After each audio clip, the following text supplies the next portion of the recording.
Hello. Tonight, we begin with the most fascinating fairy tale. So before you get comfortable, take a moment to like the video and subscribe, but only if you genuinely enjoy what I do here. And let me know in the comments where you're tuning in from and what time it is for you. It's always fascinating to see who's joining us from around the world. Now, dim the lights. Maybe turn on a fan for that soft background hum, and let's ease into tonight's journey together. The Tinder-Box. A soldier came marching along the high road. Left, right. A left, right. He had his knapsack on his back and a sword by his side, for he had been to the wars and was now returning home. An old witch met him on the road. She was very ugly to look at. Her underlip hung down to her breast. "Good evening, soldier," she said. "What a fine sword and knapsack you have. You are something like a soldier. You ought to have as much money as you would like to carry." "Thank you, old witch," said the soldier. "Do you see that great tree there?" said the witch, pointing to a tree beside them. "It is hollow within. You must climb up to the top, and then you will see a hole through which you can let yourself down into the tree.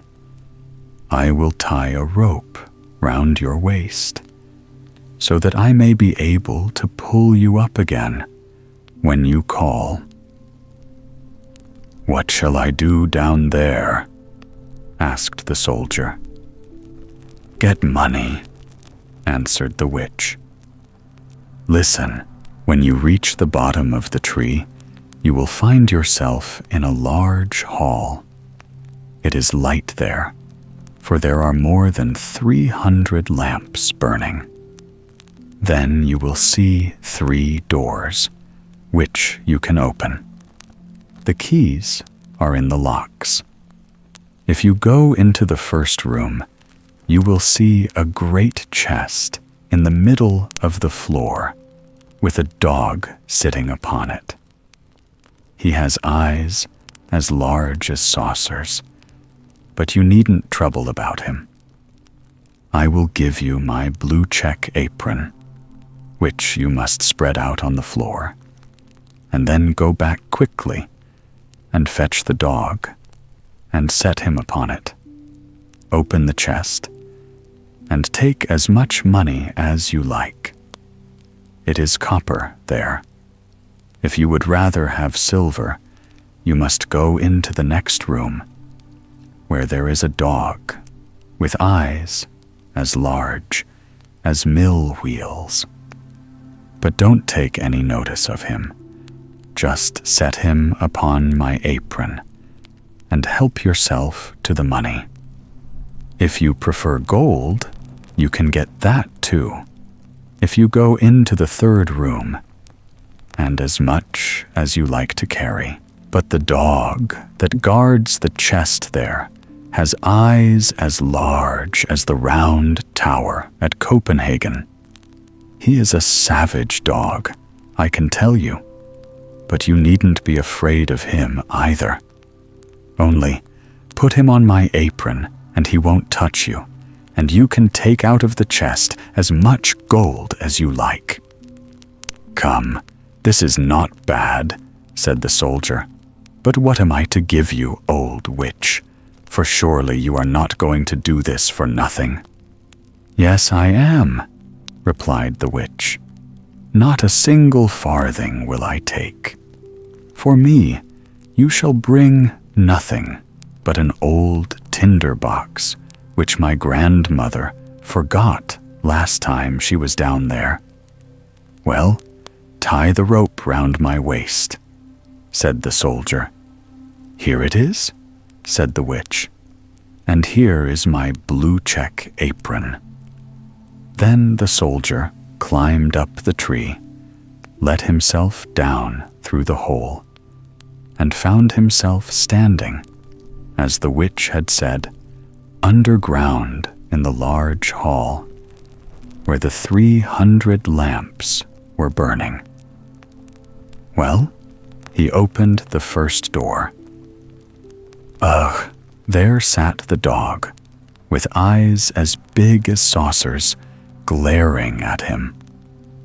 You are a fine fellow, said the soldier, and put him on the witch's apron, took as much copper as his pockets could hold.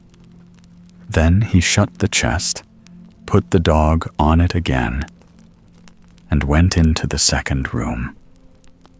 Sure enough, there sat the dog, with eyes as large as mill wheels. You had better not look at me so hard, said the soldier. Your eyes will come out of their sockets. And then he set the dog on the apron.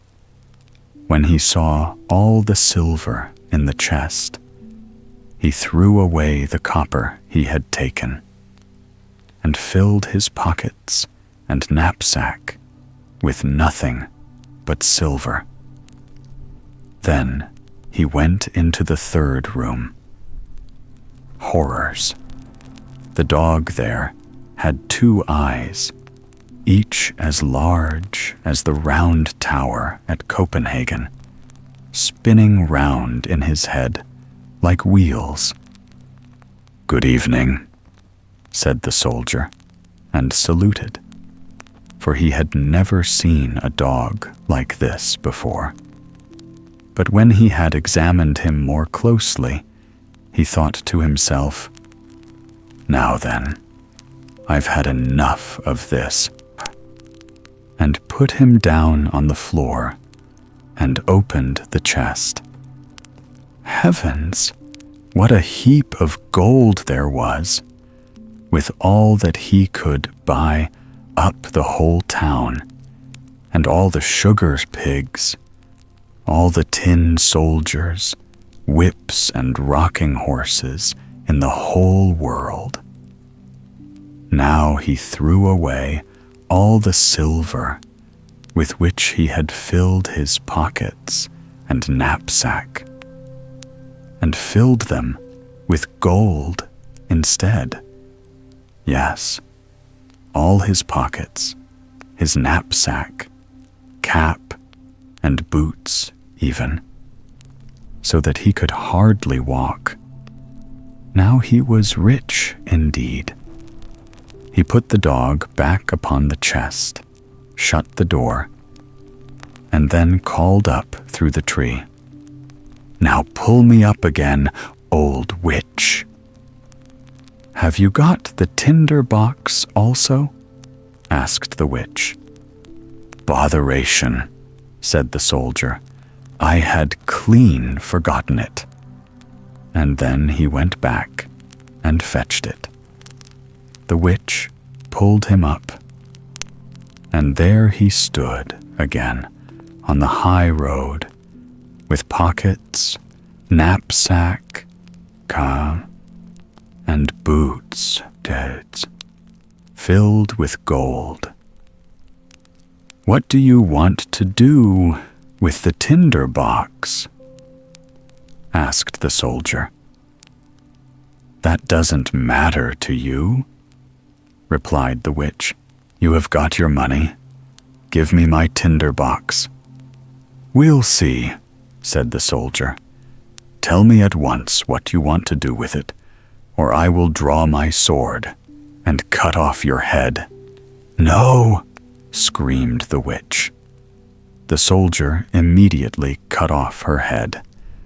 That was the end of her. But he tied up all his gold in her apron, slung it like a bundle over his shoulder, put the tinder-box in his pocket, and set out towards the town. It was a splendid town. He turned into the finest inn, ordered the best chamber, and his favorite dinner. For now that he had so much money, he was really rich. It certainly occurred to the servant who had to clean his boots that they were astonishingly old boots for such a rich lord. But that was because he had not yet bought new ones. Next day, he appeared in respectable boots and fine clothes. Now, instead of a common soldier, he had become a noble lord. And the people told him about all the grand doings of the town and the king, and what a beautiful princess his daughter was. "How can one get to see her?" asked the soldier. "She is never to be seen at all," they told him. "She lives in a great copper castle, surrounded by many walls and towers. No one except the king may go in or out, for it is prophesied that she will marry a common soldier, and the king cannot submit to that." "I should very much like to see her," thought the soldier, but he could not get permission. Now he lived very gaily, went to the theater, drove in the king's garden, and gave the poor a great deal of money, which was very nice of him. He had experienced in former times how hard it is not to have a farthing in the world. Now he was rich, wore fine clothes, and made many friends, who all said that he was an excellent man, a real nobleman. And the soldier liked that, but as he was always spending money and never made any more, at last the day came when he had nothing left but 2 shillings, and he had to leave the beautiful rooms in which he had been living, and go into a little attic under the roof, and clean his own boots, and mend them with a darning needle. None of his friends came to visit him there, for there were too many stairs to climb. It was a dark evening, and he could not even buy a light.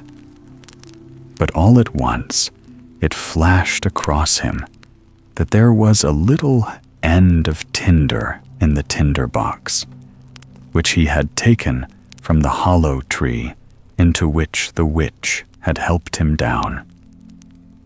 He found the box with the tinder in it, but just as he was kindling a light and had struck a spark out of the tinder-box, the door burst open, and the dog with eyes as large as saucers, which he had seen down in the tree, stood before him and said, "What does my lord command?" "What's the meaning of this?" exclaimed the soldier. "This is a pretty kind of tinder-box, if I can get whatever I want like this."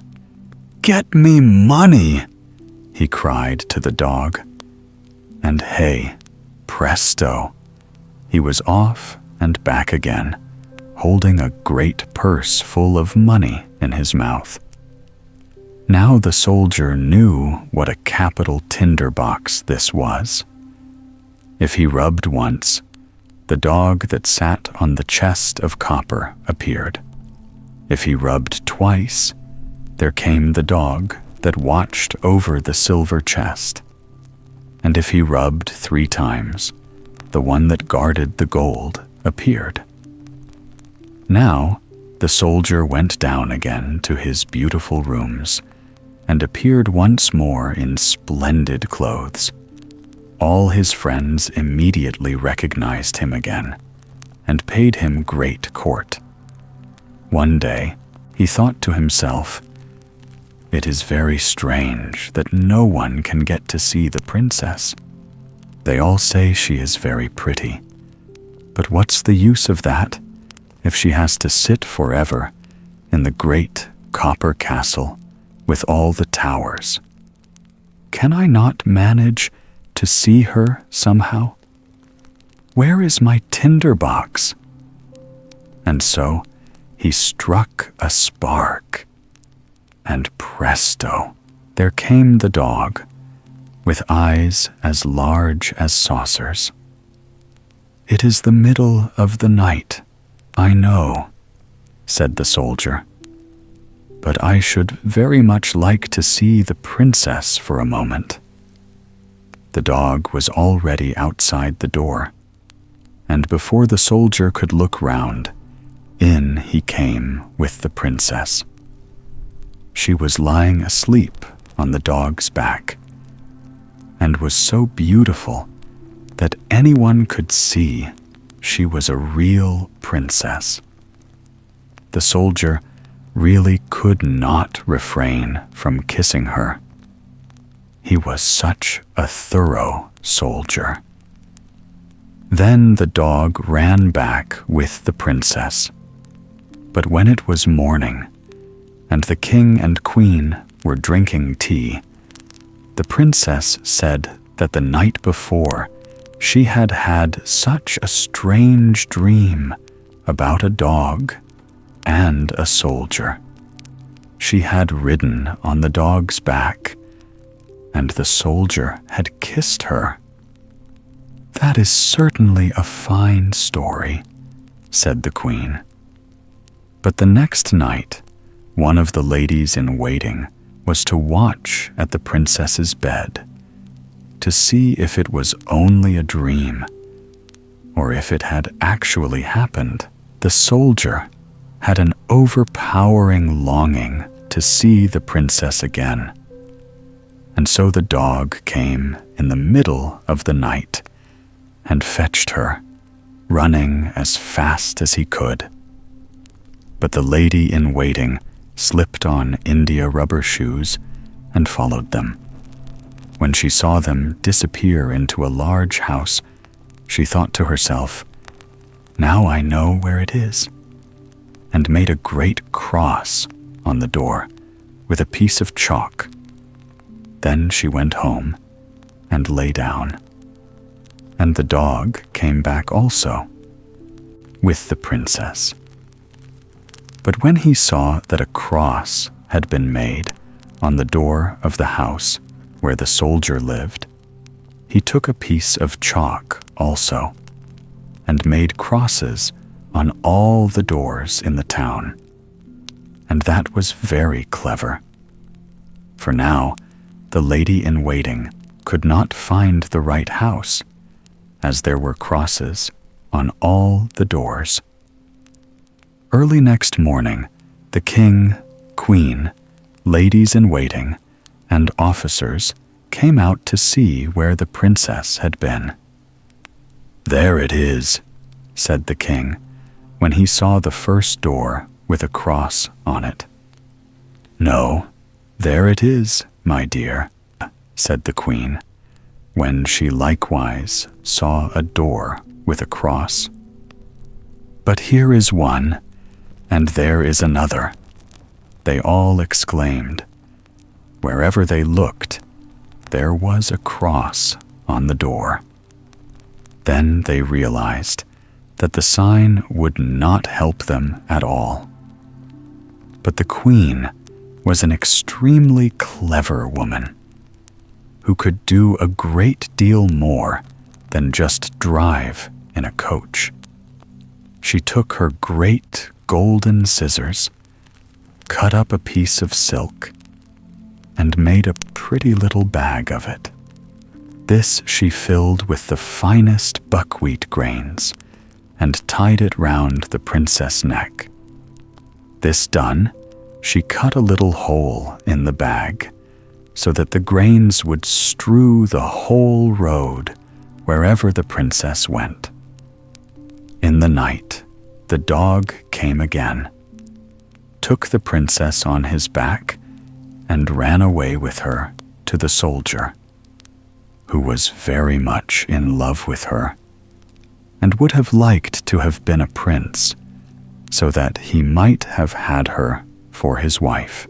The dog did not notice how the grains were strewn right from the castle to the soldier's window, where he ran up the wall with the princess.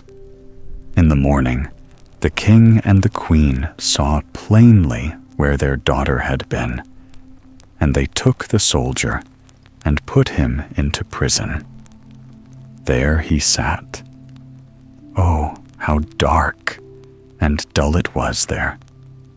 And they told him, "Tomorrow you are to be hanged." Hearing that did not exactly cheer him, and he had left his Tinder-Box in the inn. Next morning, he could see through the iron grating in front of his little window how the people were hurrying out of the town to see him hanged. He heard the drums and saw the soldiers marching. All the people were running to and fro. Just below his window was a shoemaker's apprentice with leather apron and shoes.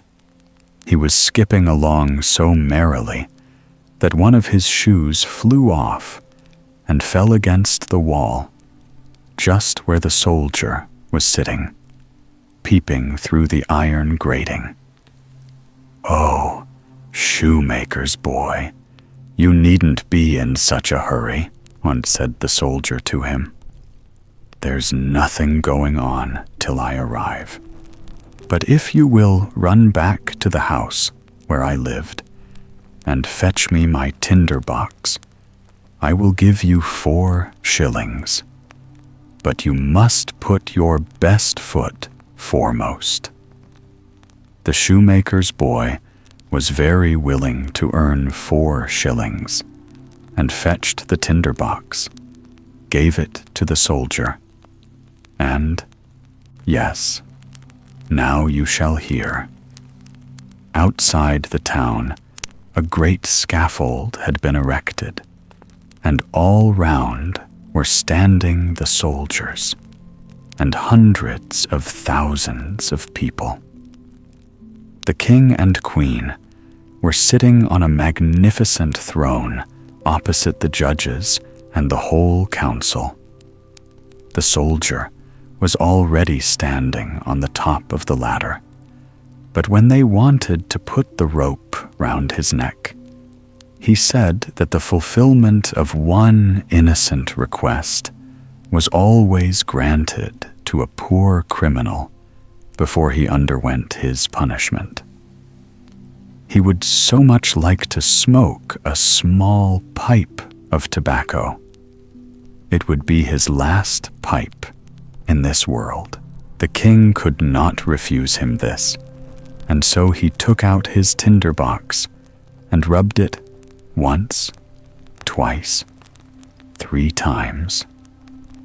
And lo, and behold, there stood all 3 dogs, the one with eyes as large as saucers, the second with eyes as large as mill wheels, and the third with eyes each as large as the round tower of Copenhagen. "Help me now, so that I may not be hanged," cried the soldier. And thereupon the dogs fell upon the judges and the whole council, seized some by the legs, others by the nose, and threw them so high into the air that they fell and were smashed into pieces. "I won't stand this," said the king. But the largest dog seized him too. and the queen as well, and threw them up after the others. This frightened the soldiers, and all the people cried, "Good soldier, you shall be our king, and marry the beautiful princess." Then they put the soldier into the king's coach, and the 3 dogs danced in front, crying, "Hurrah!" And the boys whistled, and the soldiers presented arms. The princess came out of the copper castle and became queen, and that pleased her very much. The wedding festivities lasted for 8 days, and the dogs sat at table and made eyes at everyone. The Witch in the Stone Boat. There were once a king and a queen, and they had a son called Sigurd, who was very strong and active and good-looking.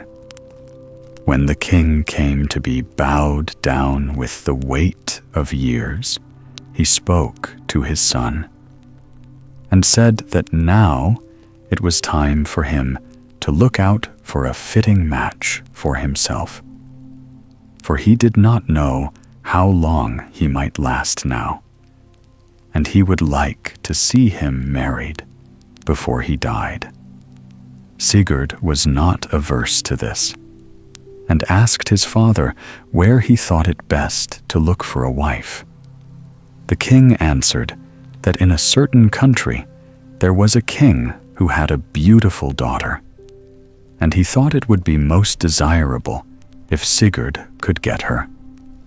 So the two parted, and Sigurd prepared for the journey and went to where his father had directed him. He came to the king and asked his daughter's hand, which he readily granted him, but only on the condition that he should remain there as long as he could. For the king himself was not strong and not very able to govern his kingdom. Sigurd accepted this condition, but added that he would have to get leave to go home again to his own country when he heard news of his father's death. After that, Sigurd married the princess and helped his father-in-law to govern the kingdom. He and the princess loved each other dearly, and after a year, a son came to them, who was 2 years old when word came to Sigurd that his father was dead. Sigurd now prepared to return home with his wife and child, and went on board ship to go by sea. They had sailed for several days when the breeze suddenly fell, and there came a dead calm, at a time when they needed only 1 day's voyage to reach home. Sigurd and his queen were one day on deck, when most of the others on the ship had fallen asleep.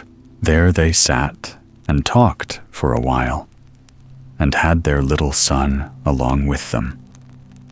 After a time, Sigurd became so heavy with sleep that he could no longer keep awake.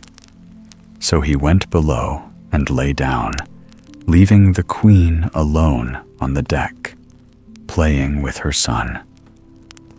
A good while after Sigurd had gone, below the queen saw something black on the sea, which seemed to be coming nearer. As it approached, she could make out that it was a boat, and could see the figure of someone sitting in it and rowing it. At last, the boat came alongside the ship, and now the queen saw that it was a stone boat, out of which there came up on board the ship a fearfully ugly witch. The queen was more frightened than words can describe, and could neither speak a word nor move from the place so as to awaken the king or the sailors. The witch came right up to the queen, took the child from her, and laid it on the deck. Then she took the queen and stripped her of all her fine clothes, which she proceeded to put on herself, and looked then like a human being. Last of all, she took the queen, put her into the boat, and said, "This spell I lay upon you, that you slacken not your course until you come to my brother in the underworld." The queen sat stunned and motionless, but the boat at once shot away from the ship with her, and before long she was out of sight. When the boat could no longer be seen, the child began to cry, and though the witch tried to quiet it, she could not manage it. So she went below to where the king was sleeping with the child on her arm, and awakened him, scolding him for leaving them alone on deck, while he and all the crew were asleep. "It was great carelessness of him," she said, "to leave no one to watch the ship with her." Sigurd was greatly surprised to hear his queen scold him so much, for she had never said an angry word to him before. But he thought it was quite excusable in this case, and tried to quiet the child along with her, but it was no use. Then he went and wakened the sailors, and bade them hoist the sails, for a breeze had sprung up and was blowing straight towards the harbor. They soon reached the land which Sigurd was to rule over, and found all the people sorrowful for the old king's death.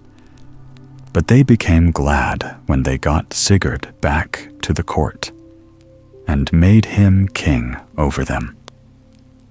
The king's son, however, hardly ever stopped crying from the time he had been taken from his mother on the deck of the ship, although he had always been such a good child before, so that at last the king had to get a nurse for him, one of the maids of the court. As soon as the child got into her charge, he stopped crying, and behaved well as before. After the sea voyage, it seemed to the king that the queen had altered very much in many ways, and not for the better. He thought her much more haughty and stubborn and difficult to deal with than she used to be. Before long, others began to notice this, as well as the king. In the court, there were 2 young fellows, one of 18 years old, the other of 19, who were very fond of playing chess, and often sat long inside playing at it. Their room was next the queen's, and often during the day they heard the queen talking. One day they paid more attention than usual when they heard her talk, and put their ears close to a crack in the wall between the rooms, and heard the queen say quite plainly, "When I yawn a little, then I am a nice little maiden. When I yawn halfway, then I am half a troll. And when I yawn fully, then I am a troll altogether." As she said this, she yawned tremendously, and in a moment had put on the appearance of a fearfully ugly troll. Then there came up through the floor of the room a three-headed giant with a trough full of meat, who saluted her as his sister and set down the trough before her. She began to eat out of it, and never stopped till she had finished it. The young fellows saw all this going on, but did not hear the two of them say anything to each other. They were astonished, though, at how greedily the queen devoured the meat, and how much she ate of it, and were no longer surprised that she took so little when she sat at table with the king. As soon as she had finished it, the giant disappeared with the trough by the same way as he had come, and the queen returned to her human shape. Now we must go back to the king's son after he had been put in charge of the nurse. One evening, after she had lit a candle and was holding the child, several planks sprang up in the floor of the room, and out at the opening came a beautiful woman, dressed in white, with an iron belt round her waist, to which was fastened an iron chain that went down into the ground. The woman came up to the nurse, took the child from her, and pressed it to her breast. Then she gave it back to the nurse and returned by the same way as she had come, and the floor closed over her again. Although the woman had not spoken a single word to her, the nurse was very much frightened, but told no one about it. Next evening, the same thing happened again, just as before. But as the woman was going away, she said in a sad tone, "Two are gone, and one only is left," and then disappeared as before. The nurse was still more frightened when she heard the woman say this, and thought that perhaps some danger was hanging over the child, though she had no ill opinion of the unknown woman, who, indeed, had behaved towards the child as if it were her own. The most mysterious thing was the woman saying, "And only one is left." But the nurse guessed that this must mean that only one day was left, since she had come for 2 days already. At last, the nurse made up her mind to go to the king, and told him the whole story, and asked him to be present in person next day about the time when the woman usually came. The king promised to do so, and came to the nurse's room a little before the time, and sat down on a chair with his drawn sword in his hand. Soon after, the planks in the floor sprang up as before, and the woman came up, dressed in white, with the iron belt and chain. The king saw at once that it was his own queen, and immediately hewed asunder the iron chain that was fastened to the belt. This was followed by such noises and crashings down in the earth that all the king's palace shook, so that no one expected anything else than to see every bit of it shaken to pieces. At last, however, the noises and shaking stopped, and they began to come to themselves again. The king and queen embraced each other, and she told him the whole story, how the witch came to the ship when they were all asleep and sent her off in the boat. After she had gone so far that she could not see the ship, she sailed on through darkness until she landed beside a 3-headed giant. The giant wished her to marry him, but she refused, whereupon he shut her up by herself and told her she would never get free until she consented. After a time, she began to plan how to get her freedom, and at last told him that she would consent if he would allow her to visit her son on earth 3 days on end. This he agreed to, but put on her this iron belt and chain, the other end of which he fastened round his own waist. And the great noises that were heard when the king cut the chain must have been caused by the giants falling down the underground passage when the chain gave way so suddenly.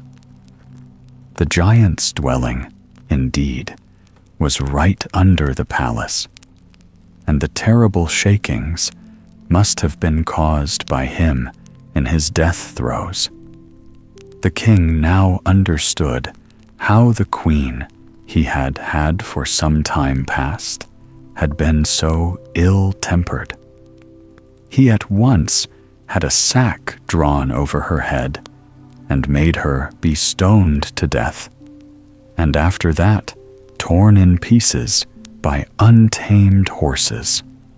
The 2 young fellows also told now what they had heard and seen in the queen's room, for before this they had been afraid to say anything about it on account of the queen's power. The real queen was now restored to all her dignity and was beloved by all. The nurse was married to a nobleman, and the king and queen gave her splendid presents. Thumbelina. There was once a woman who wanted to have quite a tiny little child, but she did not know where to get one from. So one day she went to an old witch and said to her, "I should so much like to have a tiny little child. Can you tell me where I can get one?" "Oh, we have just got one ready," said the witch. "Here is a barley corn for you. But it's not the kind the farmer sows in his field, or feeds the cocks and hens with, I can tell you. Put it in a flower pot, and then you will see something happen." "Oh, thank you," said the woman, and gave the witch a shilling, for that was what it cost. Then she went home and planted the barley corn. Immediately, there grew out of it a large and beautiful flower, which looked like a tulip, but the petals were tightly closed, as if it were still only a bud. "What a beautiful flower!" exclaimed the woman, and she kissed the red and yellow petals, but as she kissed them, the flower burst open. It was a real tulip, such as one can see any day, but in the middle of the blossom, on the green velvety petals, sat a little girl, quite tiny, trim, and pretty. She was scarcely half a thumb in height, so they called her Thumbelina.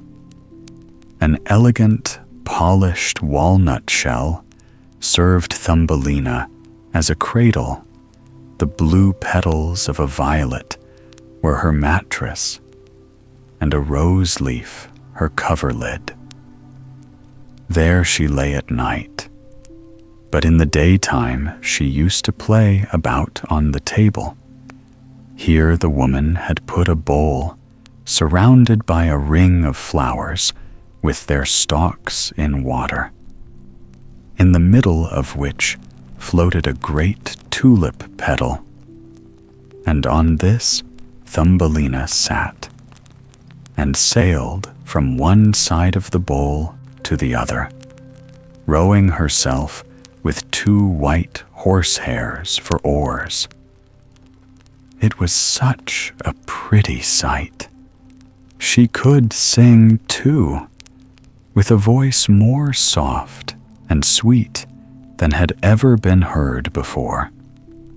One night, when she was lying in her pretty little bed, an old toad crept in through a broken pane in the window. She was very ugly, clumsy, and clammy. She hopped onto the table where Thumbelina lay asleep under the red rose leaf. "This would make a beautiful wife for my son," said the toad, taking up the walnut shell with Thumbelina inside and hopping with it through the window into the garden. There flowed a great wide stream with slippery and marshy banks. Here the toad lived with her son.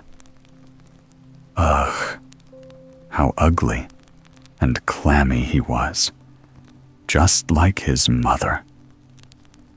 Croak, croak, croak, was all he could say when he saw the pretty little girl in the walnut shell.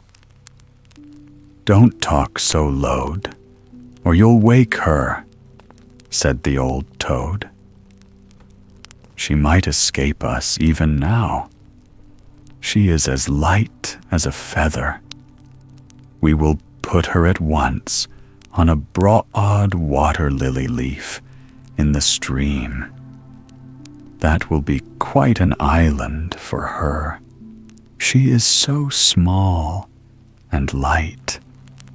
She can't run away from us there, whilst we are preparing the guest chamber under the marsh where she shall live." Outside in the brook grew many water lilies with broad green leaves, which looked as if they were swimming about on the water. The leaf farthest away was the largest, and to this the old toad swam with Thumbelina in her walnut shell. The tiny Thumbelina woke up very early in the morning, and when she saw where she was, she began to cry bitterly, for on every side of the great green leaf was water, and she could not get to the land. The old toad was down under the marsh, decorating her room with rushes and yellow marigold leaves, to make it very grand for her new daughter-in-law. Then she swam out with her ugly son to the leaf where Thumbelina lay. She wanted to fetch the pretty cradle to put it into her room before Thumbelina herself came there. The old toad bowed low in the water before her and said, "Here is my son. You shall marry him and live in great magnificence down under the marsh." Croak, croak, croak was all that the son could say. Then they took the neat little cradle and swam away with it. But Thumbelina sat alone on the great green leaf and wept, for she did not want to live with the clammy toad or marry her ugly son. the little fishes swimming about under the water had seen the toad quite plainly and heard what she had said. So they put up their heads to see the little girl. When they saw her, they thought her so pretty that they were very sorry she should go down with the ugly toad to live. No, that must not happen. They assembled in the water round the green stalk which supported the leaf on which she was sitting, and nibbled the stem in two. Away floated the leaf down the stream, bearing Thumbelina far beyond the reach of the toad. On she sailed past several towns, and the little birds sitting in the bushes saw her and sang, "What a pretty little girl." The leaf floated farther and farther away. Thus Thumbelina left her native land. A beautiful little white butterfly fluttered above her and at last settled on the leaf. Thumbelina pleased him, and she too was delighted, for now the toads could not reach her, and it was so beautiful where she was traveling. The sun shone on the water and made it sparkle like the brightest silver. She took off her sash and tied one end round the butterfly. The other end she fastened to the leaf, so that now it glided along with her faster than ever. A great cockchafer came flying past. He caught sight of Thumbelina, and in a moment had put his arms round her slender waist and had flown off with her to a tree. The green leaf floated away down the stream, and the butterfly with it, for he was fastened to the leaf and could not get loose from it.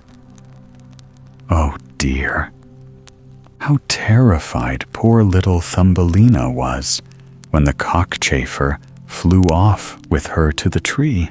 But she was especially distressed on the beautiful white butterfly's account, as she had tied him fast, so that if he could not get away, he must starve to death.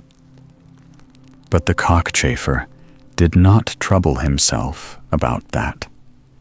He sat down with her on a large green leaf, gave her the honey out of the flowers to eat, and told her that she was very pretty, although she wasn't in the least like a cockchafer.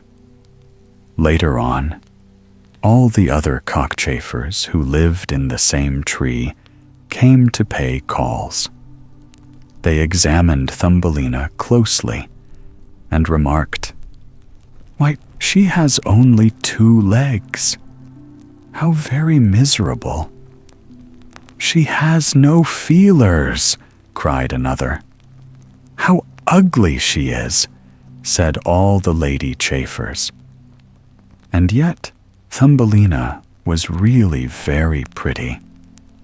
The cockchafer who had stolen her knew this very well, but when he heard all the ladies saying she was ugly, he began to think so too, and would not keep her.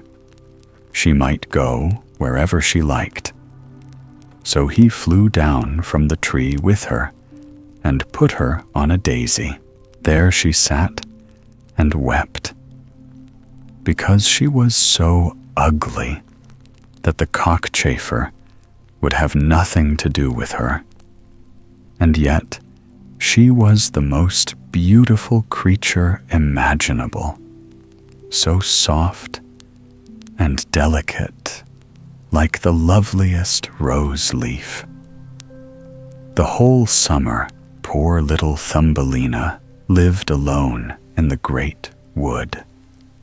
She plaited a bed for herself of blades of grass and hung it up under a clover leaf so that she was protected from the rain. She gathered honey from the flowers for food and drank the dew on the leaves every morning. Thus the summer and autumn passed, but then came winter, the long, cold winter. All the birds who had sung so sweetly about her had flown away. The trees shed their leaves, the flowers died. The great clover leaf under which she had lived curled up, and nothing remained of it but the withered stalk. She was terribly cold, for her clothes were ragged, and she herself was so small and thin. Poor little Thumbelina. She would surely be frozen to death. It began to snow, and every snowflake that fell on her was to her as a whole shovelful thrown on one of us, for we are so big, and she was only an inch high. She wrapped herself round in a dead leaf, but it was torn in the middle and gave her no warmth. She was trembling with cold. Just outside the wood where she was now living lay a great cornfield, but the corn had been gone a long time. Only the dry, bare stubble was left standing in the frozen ground. This made a forest for her to wander about in. All at once, she came across the door of a field mouse who had a little hole under a cornstalk. There, the mouse lived warm and snug, with a storeroom full of corn, a splendid kitchen, and dining room. Poor little Thumbelina went up to the door and begged for a little piece of barley, for she had not had anything to eat for the last 2 days. Poor little creature, said the field mouse, for she was a kind-hearted old thing at the bottom. Come into my warm room and have some dinner with me. As Thumbelina pleased her, she said, As far as I am concerned, you may spend the winter with me, but you must keep my room clean and tidy, and tell me stories, for I like that very much. And Thumbelina did all that the kind old field mouse asked, and did it remarkably well too. Now, I am expecting a visitor, said the field mouse. My neighbor comes to call on me once a week. He is in better circumstances than I am, has great, big rooms, and wears a fine black velvet coat. If you could only marry him, you would be well provided for. But he is blind. You must tell him all the prettiest stories you know. But Thumbelina did not trouble her head about him, for he was only a mole. He came and paid them a visit in his black velvet coat. He is so rich and so accomplished, the field mouse told her. His house is 20 times larger than mine. He possesses great knowledge, but he cannot bear the sun and the beautiful flowers, and speaks slightingly of them, for he has never seen them. Thumbelina had to sing to him, so she sang, Lady bird, fly away home, and other songs so prettily that the mole fell in love with her but he did not say anything. He was a very cautious man. A short time before he had dug a long passage through the ground from his own house to that of his neighbor. In this, he gave the field mouse and Thumbelina permission to walk as often as they liked. But he begged them not to be afraid of the dead bird that lay in the passage. It was a real bird with beak and feathers, and must have died a little time ago, and now laid buried just where he had made his tunnel. The mole took a piece of rotten wood in his mouth, for that glows like fire in the dark, and went in front, lighting them through the long, dark passage. When they came to the place where the dead bird lay, the mole put his broad nose against the ceiling and pushed a hole through, so that the daylight could shine down. In the middle of the path lay a dead swallow, his pretty wings pressed close to his sides, his claws and head drawn under his feathers. The poor bird had evidently died of cold. Thumbelina was very sorry, for she was very fond of all little birds. They had sung and twittered so beautifully to her all through the summer. But the mole kicked him with his bandy legs and said, "Now he can't sing any more. It must be very miserable to be a little bird. I'm thankful that none of my little children are. Birds always starve in winter." "Yes, you speak like a sensible man," said the field mouse. "What has a bird, in spite of all his singing, in the winter time? He must starve and freeze, and that must be very pleasant for him, I must say." Thumbelina did not say anything, but when the other two had passed on, she bent down to the bird, brushed aside the feathers from his head, and kissed his closed eyes gently. Perhaps it was he that sang to me so prettily in the summer, she thought.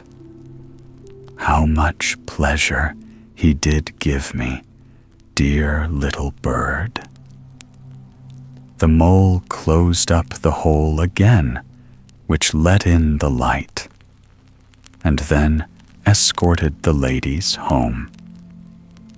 But Thumbelina could not sleep that night, so she got out of bed and plaited a great big blanket of straw and carried it off and spread it over the dead bird and piled upon it thistle down as soft as cotton wool, which she had found in the field mouse's room, so that the poor little thing should lie warmly buried. "Farewell, pretty little bird," she said. "Farewell, and thank you for your beautiful songs in the summer, when the trees were green and the sun shone down warmly on us." Then she laid her head against the bird's heart, but the bird was not dead. He had been frozen, but now that she had warmed him, he was coming to life again. In autumn, the swallows fly away to foreign lands, but there are some who are late in starting, and then they get so cold that they drop down as if dead, and the snow comes and covers them over. Thumbelina trembled. She was so frightened. for the bird was very large in comparison with herself, only an inch high. But she took courage, piled up the down more closely over the poor swallow, fetched her own coverlid, and laid it over his head. Next night, she crept out again to him. There he was, alive, but very weak. He could only open his eyes for a moment and look at Thumbelina, who was standing in front of him with a piece of rotten wood in her hand, for she had no other lantern. "Thank you, pretty little child," said the swallow to her. "I am so beautifully warm. Soon I shall regain my strength, and then I shall be able to fly out again into the warm sunshine." "Oh," she said, "it is very cold outside. It is snowing and freezing. Stay in your warm bed. I will take care of you." Then she brought him water in a petal, which he drank. After which he related to her how he had torn one of his wings on a bramble, so that he could not fly as fast as the other swallows, who had flown far away to warmer lands. So at last he had dropped down exhausted, and then he could remember no more. The whole winter he remained down there, and Thumbelina looked after him and nursed him tenderly. Neither the mole nor the field mouse learnt anything of this, for they could not bear the poor swallow. When the spring came, and the sun warmed the earth again, the swallow said farewell to Thumbelina, who opened the hole in the roof for him, which the mole had made. The sun shone brightly down upon her, and the swallow asked her if she would go with him. She could sit upon his back. Thumbelina wanted very much to fly far away into the green wood, but she knew that the old field mouse would be sad if she ran away. "No, I mustn't come," she said. "Farewell, dear good little girl," said the swallow, and flew off into the sunshine. Thumbelina gazed after him with the tears standing in her eyes, for she was very fond of the swallow. "Tweet, tweet," sang the bird, and flew into the green wood. Thumbelina was very unhappy. She was not allowed to go out into the warm sunshine. The corn which had been sowed in the field over the field mouse's home grew up high into the air and made a thick forest for the poor little girl, who was only an inch high. "Now, you are to be a bride, Thumbelina," said the field mouse, "for our neighbor has proposed for you. What a piece of fortune for a poor child like you. Now you must set to work at your linen for your dowry, for nothing must be lacking if you are to become the wife of our neighbor, the mole." Thumbelina had to spin all day long, and every evening the mole visited her and told her that when the summer was over, the sun would not shine so hot. Now it was burning the earth as hard as a stone. Yes, when the summer had passed, they would keep the wedding. But she was not at all pleased about it, for she did not like the stupid mole. Every morning when the sun was rising, and every evening when it was setting, she would steal out of the house door. And when the breeze parted the ears of corn so that she could see the blue sky through them, she thought how bright and beautiful it must be outside, and longed to see her dear swallow again. But he never came. No doubt he had flown away far into the great green wood. By the autumn, Thumbelina had finished the dowry. "In 4 weeks you will be married," said the field mouse. "Don't be obstinate, or I shall bite you with my sharp white teeth. You will get a fine husband. The king himself has not such a velvet coat. His storeroom and cellar are full, and you should be thankful for that." Well, the wedding day arrived. The mole had come to fetch Thumbelina to live with him deep down under the ground, never to come out into the warm sun again. For that was what he didn't like. The poor little girl was very sad, for now she must say goodbye to the beautiful sun. "Farewell, bright sun," she cried, stretching out her arms towards it, and taking another step outside the house. For now the corn had been reaped, and only the dry stubble was left standing. "Farewell, farewell," she said, and put her arms round a little red flower that grew there. "Give my love to the dear swallow when you see him." "Tweet, tweet," sounded in her ear all at once. She looked up. There was the swallow flying past. As soon as he saw Thumbelina, he was very glad. She told him how unwilling she was to marry the ugly mole, as then she had to live underground where the sun never shone, and she could not help bursting into tears. "The cold winter is coming now," said the swallow. "I must fly away to warmer lands. Will you come with me?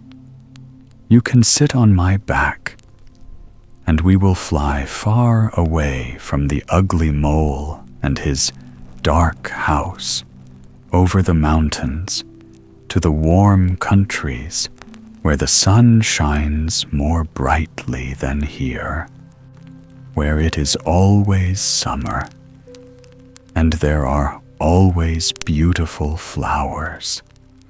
Do come with me, dear little Thumbelina, who saved my life when I lay frozen in the dark tunnel."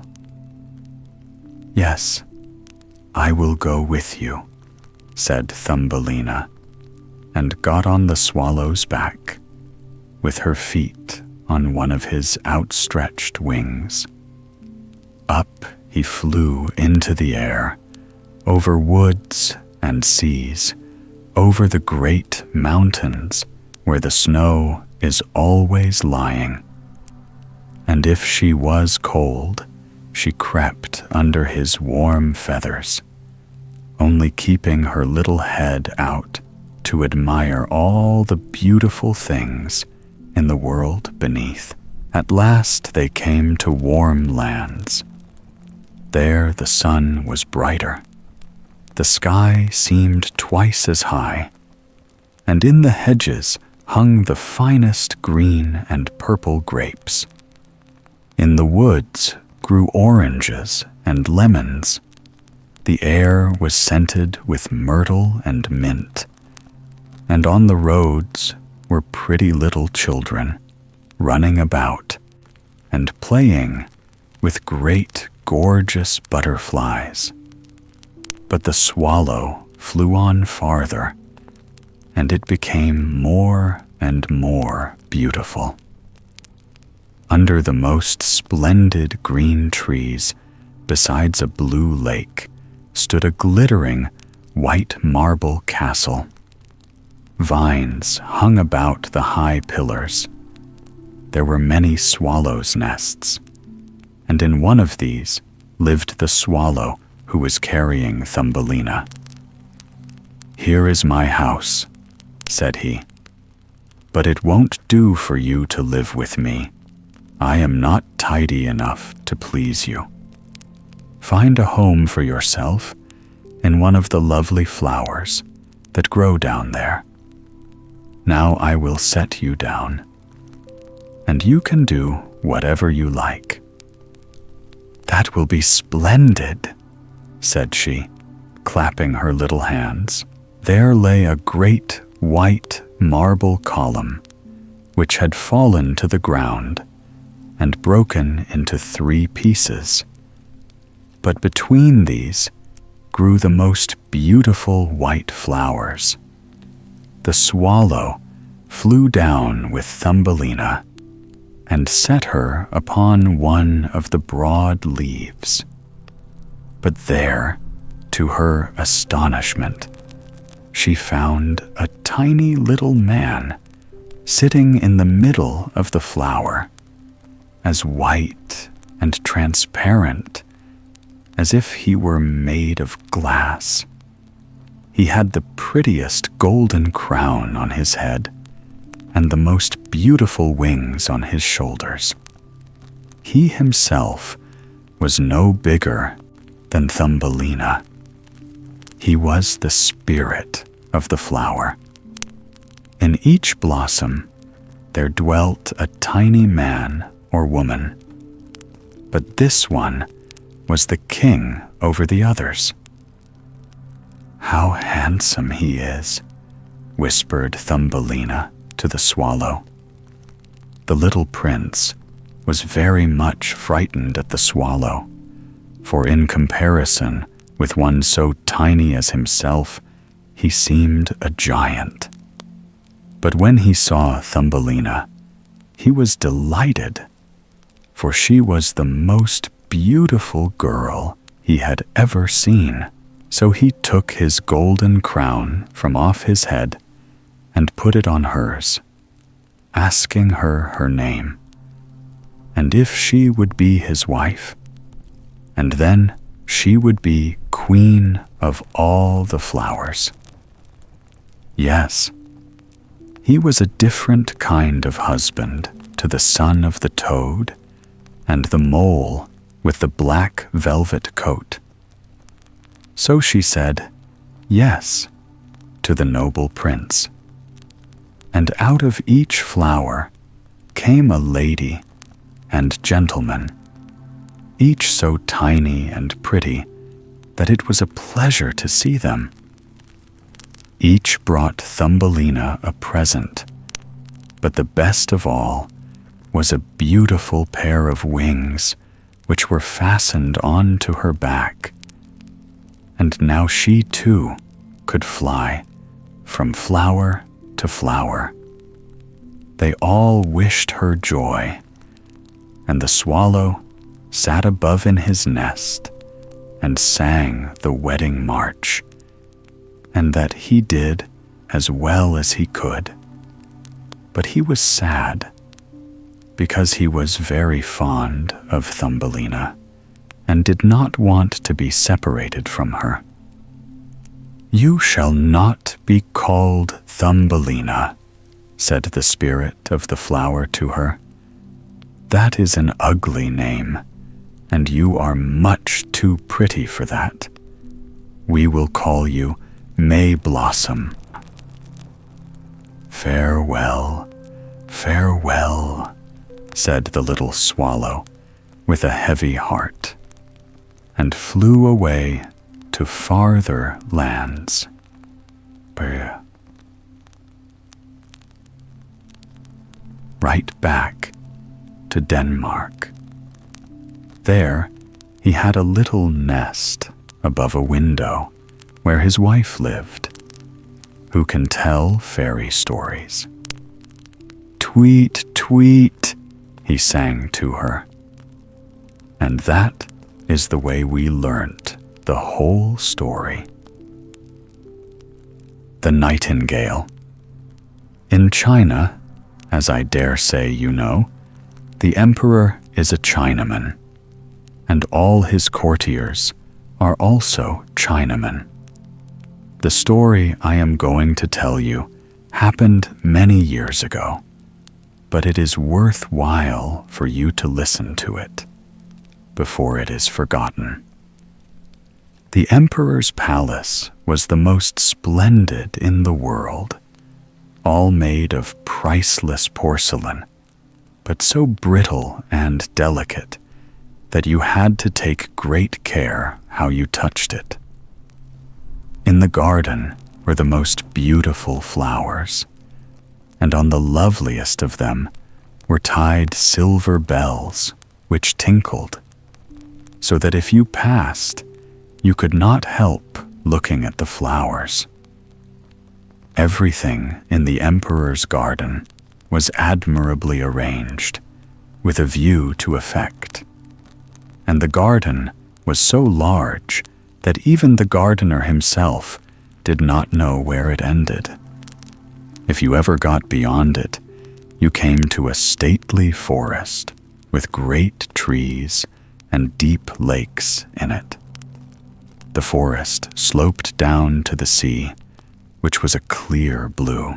Large ships could sail under the boughs of the trees, and in these trees there lived a nightingale. She sang so beautifully that even the poor fisherman, who had so much to do, stood and listened when he came at night to cast his nets. "How beautiful it is," he said, but he had to attend to his work and forgot about the bird.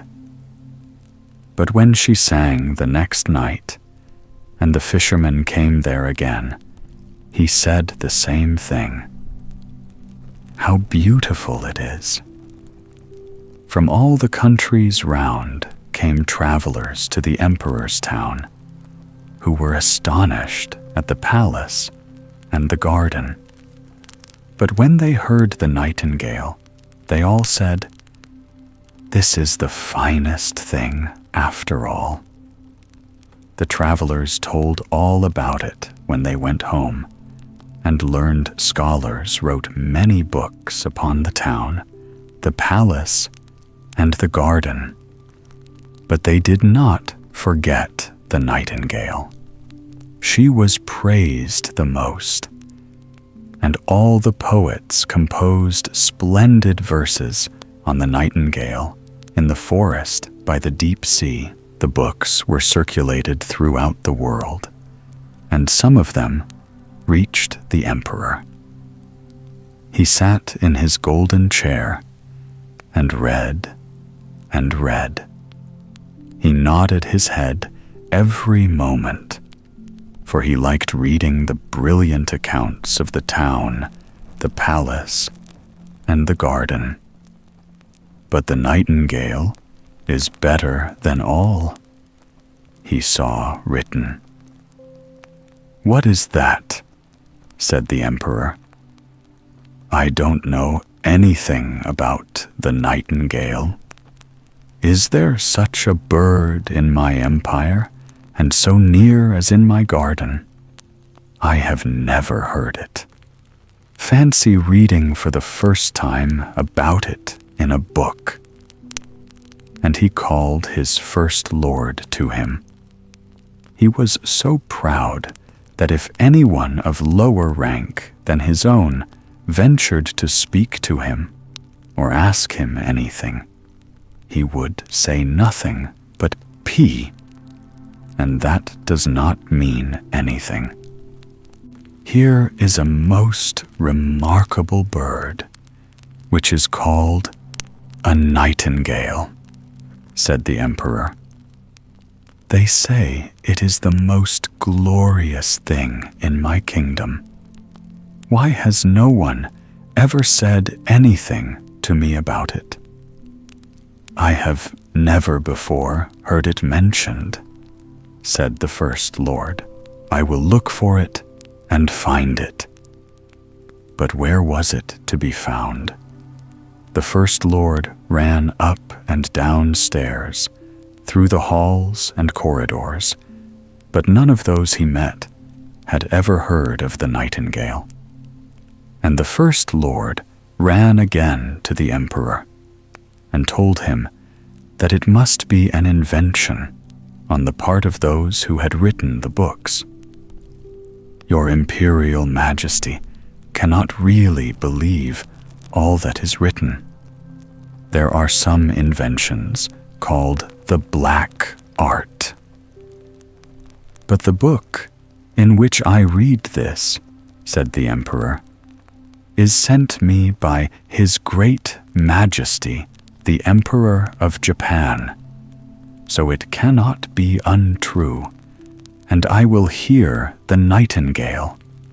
She must be here this evening.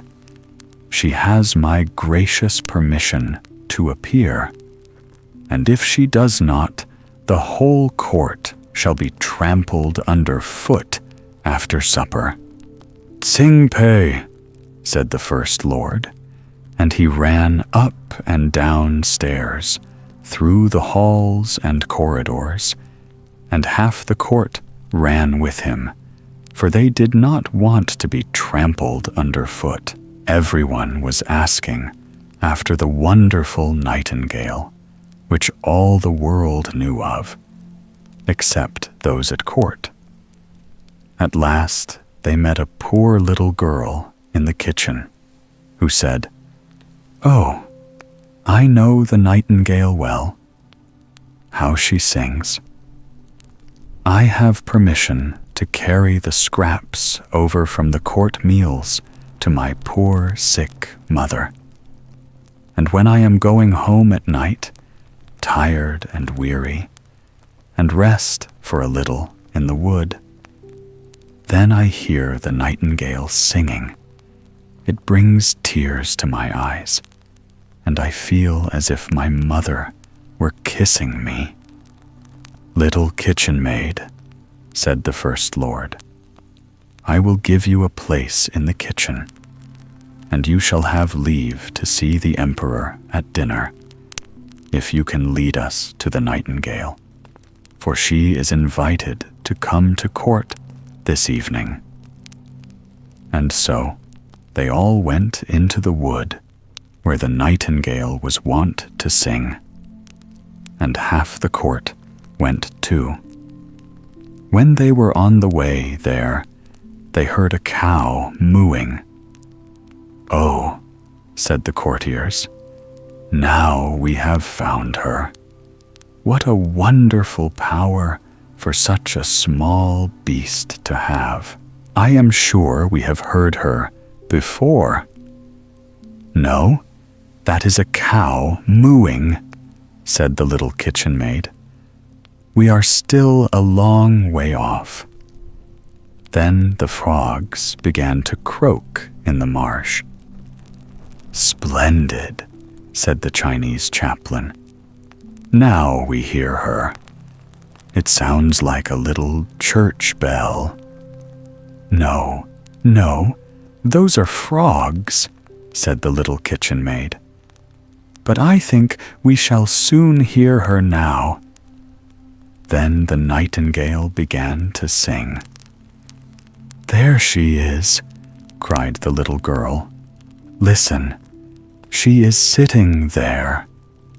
And she pointed to a little dark gray bird up in the branches. "Is it possible?" said the First Lord.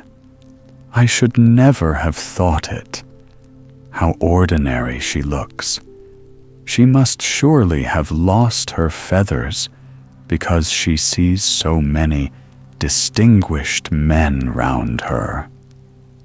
"Little Nightingale," called out the little kitchen maid, "our gracious emperor wants you to sing before him."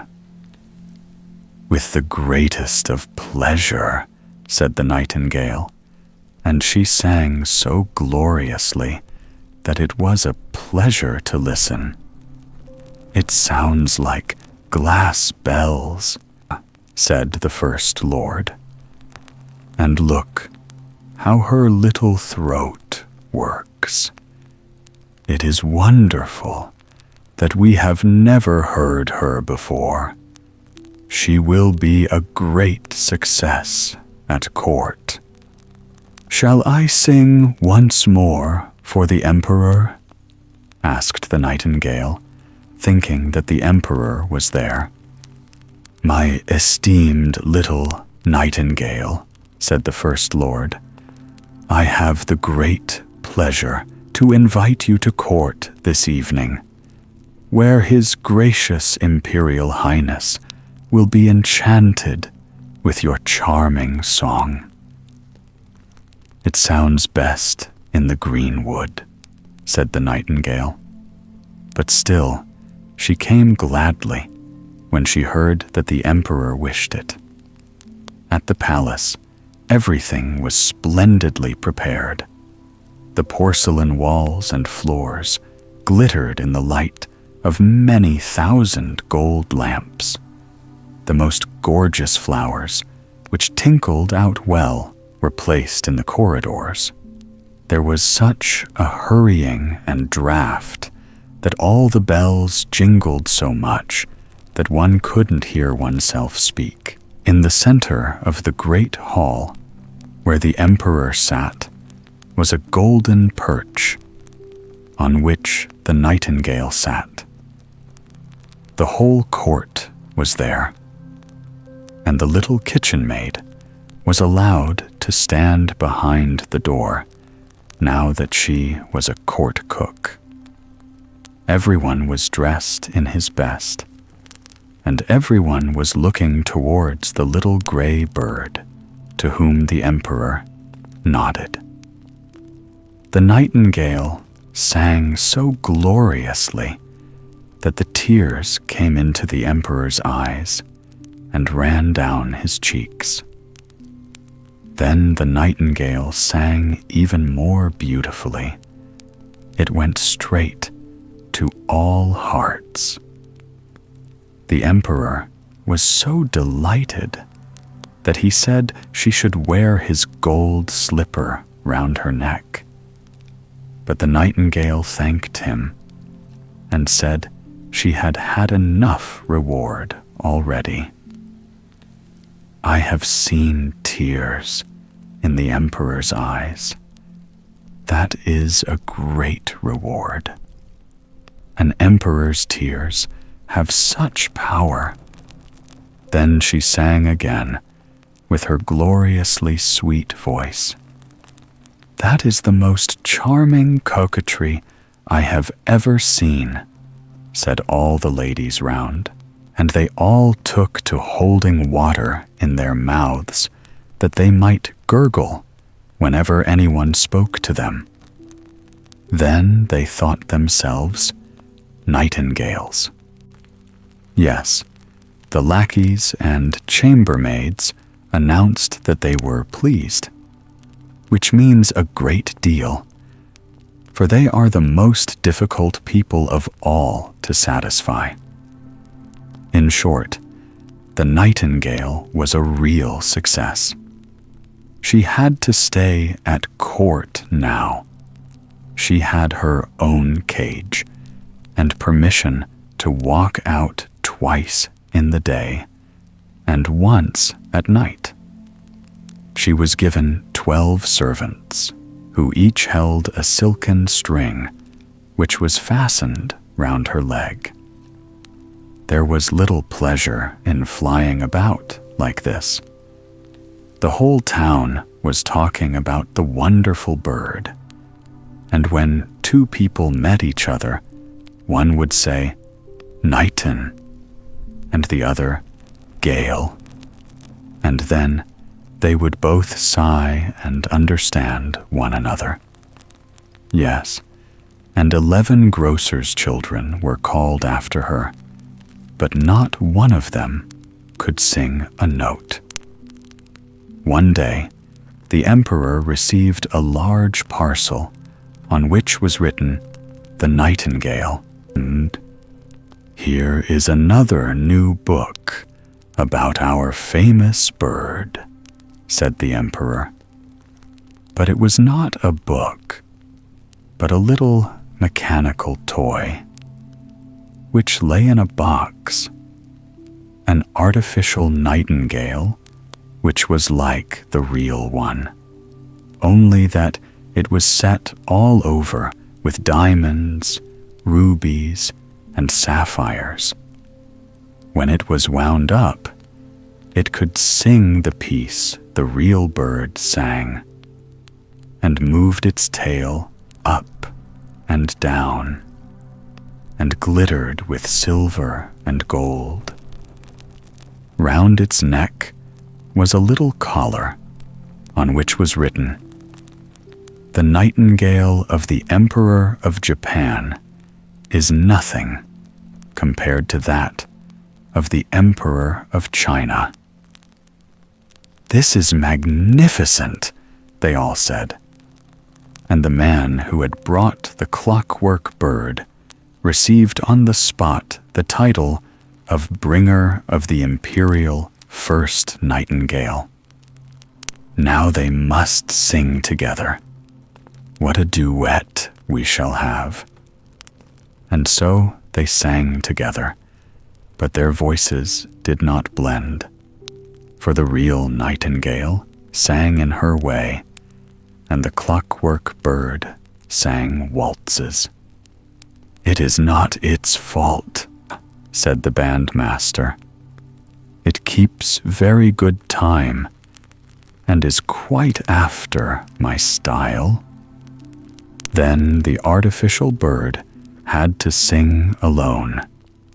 It gave just as much pleasure as the real one, and then it was so much prettier to look at. It sparkled like bracelets and necklaces.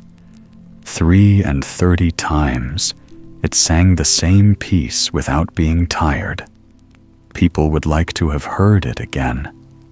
But the emperor thought that the living nightingale should sing now. But where was she? No one had noticed that she had flown out of the open window away to her green woods.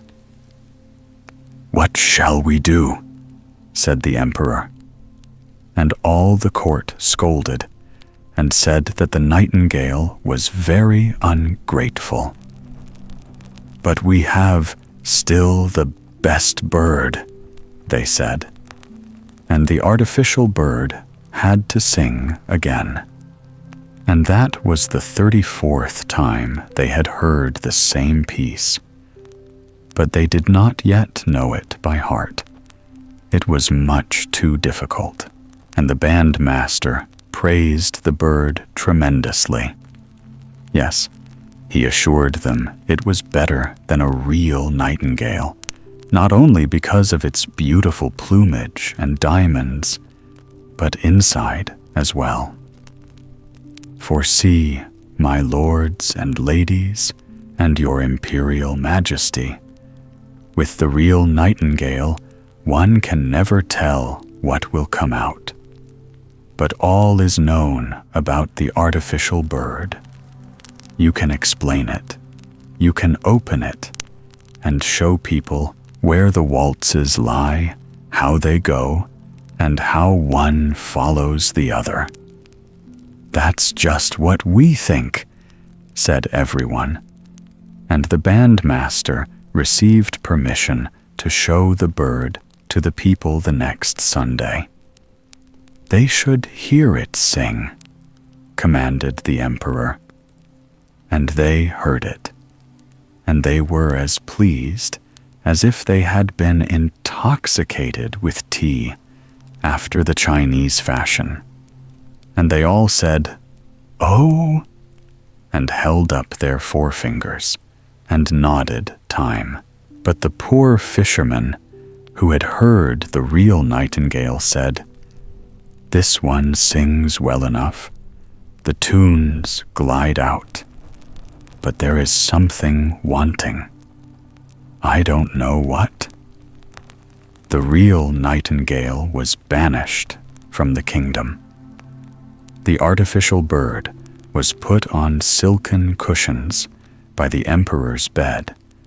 All the presents which it received, gold and precious stones, lay round it, and it was given the title of Imperial Night Singer, first from the left, for the emperor counted that side as the more distinguished, being the side on which the heart is. The emperor's heart is also on the left. And the bandmaster wrote a work of 25 volumes about the artificial bird. It was so learned, long, and so full of the hardest Chinese words that everyone said they had read it and understood it. For once they had been very stupid about a book, and had been trampled underfoot in consequence. So a whole year passed. The emperor, the court, and all the Chinese knew every note of the artificial bird song by heart. But they liked it all the better for this. They could even sing with it. And they did. The street boys sang tra-la-la-la-la, and the emperor sang too sometimes. It was indeed delightful. But one evening, when the artificial bird was singing its best, and the emperor lay in bed listening to it, something in the bird went crack. Something snapped. Whirr! All the wheels ran down, and then the music ceased. The emperor sprang up and had his physician summoned. But what could he do? Then the clockmaker came, and after a great deal of talking and examining, he put the bird somewhat in order. But he said that it must be very seldom used, as the works were nearly worn out, and it was impossible to put in new ones. Here was a calamity. Only once a year was the artificial bird allowed to sing, and even that was almost too much for it.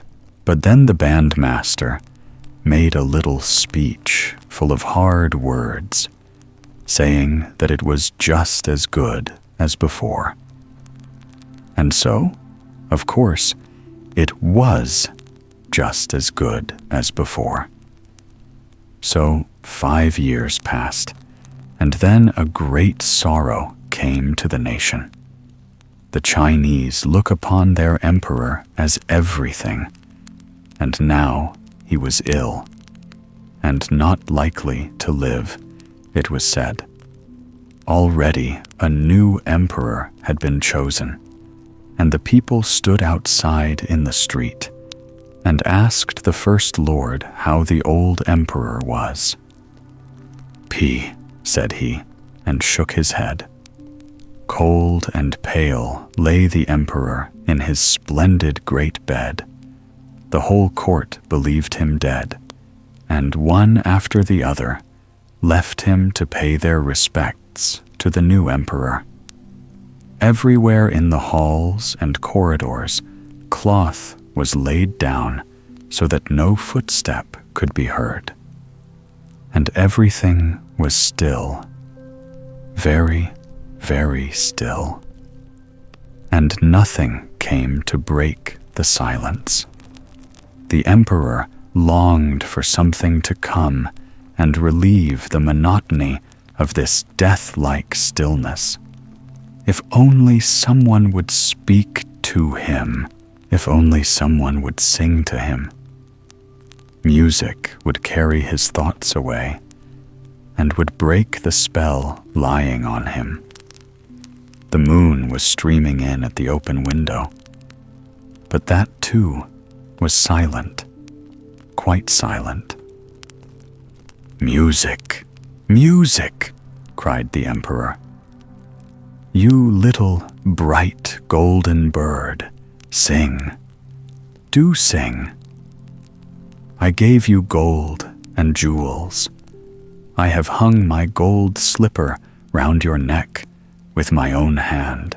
Sing, do sing." But the bird was silent.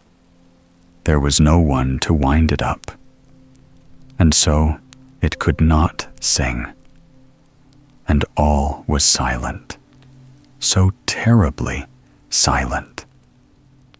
All at once, there came in at the window the most glorious burst of song.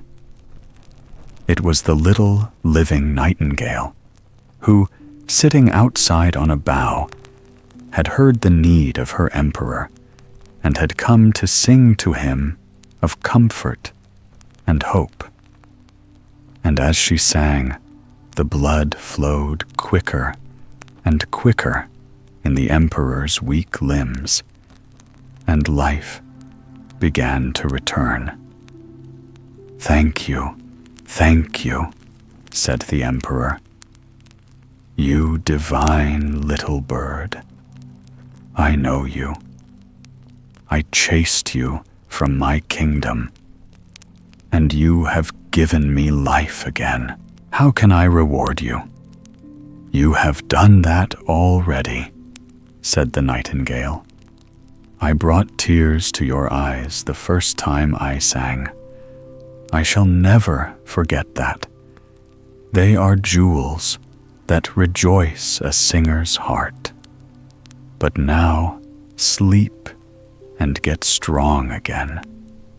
I will sing you a lullaby." And the emperor fell into a deep, calm sleep as she sang. The sun was shining through the window when he awoke, strong and well. None of his servants had come back yet, for they thought he was dead. But the nightingale sat and sang to him. "You must always stay with me," said the emperor. "You shall sing whenever you like, and I will break the artificial bird into 1,000 pieces." "Don't do that," said the nightingale. "He did his work as long as he could. Keep him as you have done. I cannot build my nest in the palace and live here, but let me come whenever I like. I will sit in the evening on the bough outside the window, and I will sing you something that will make you feel happy and grateful. I will sing of joy and of sorrow. I will sing of the evil and the good which lies hidden from you."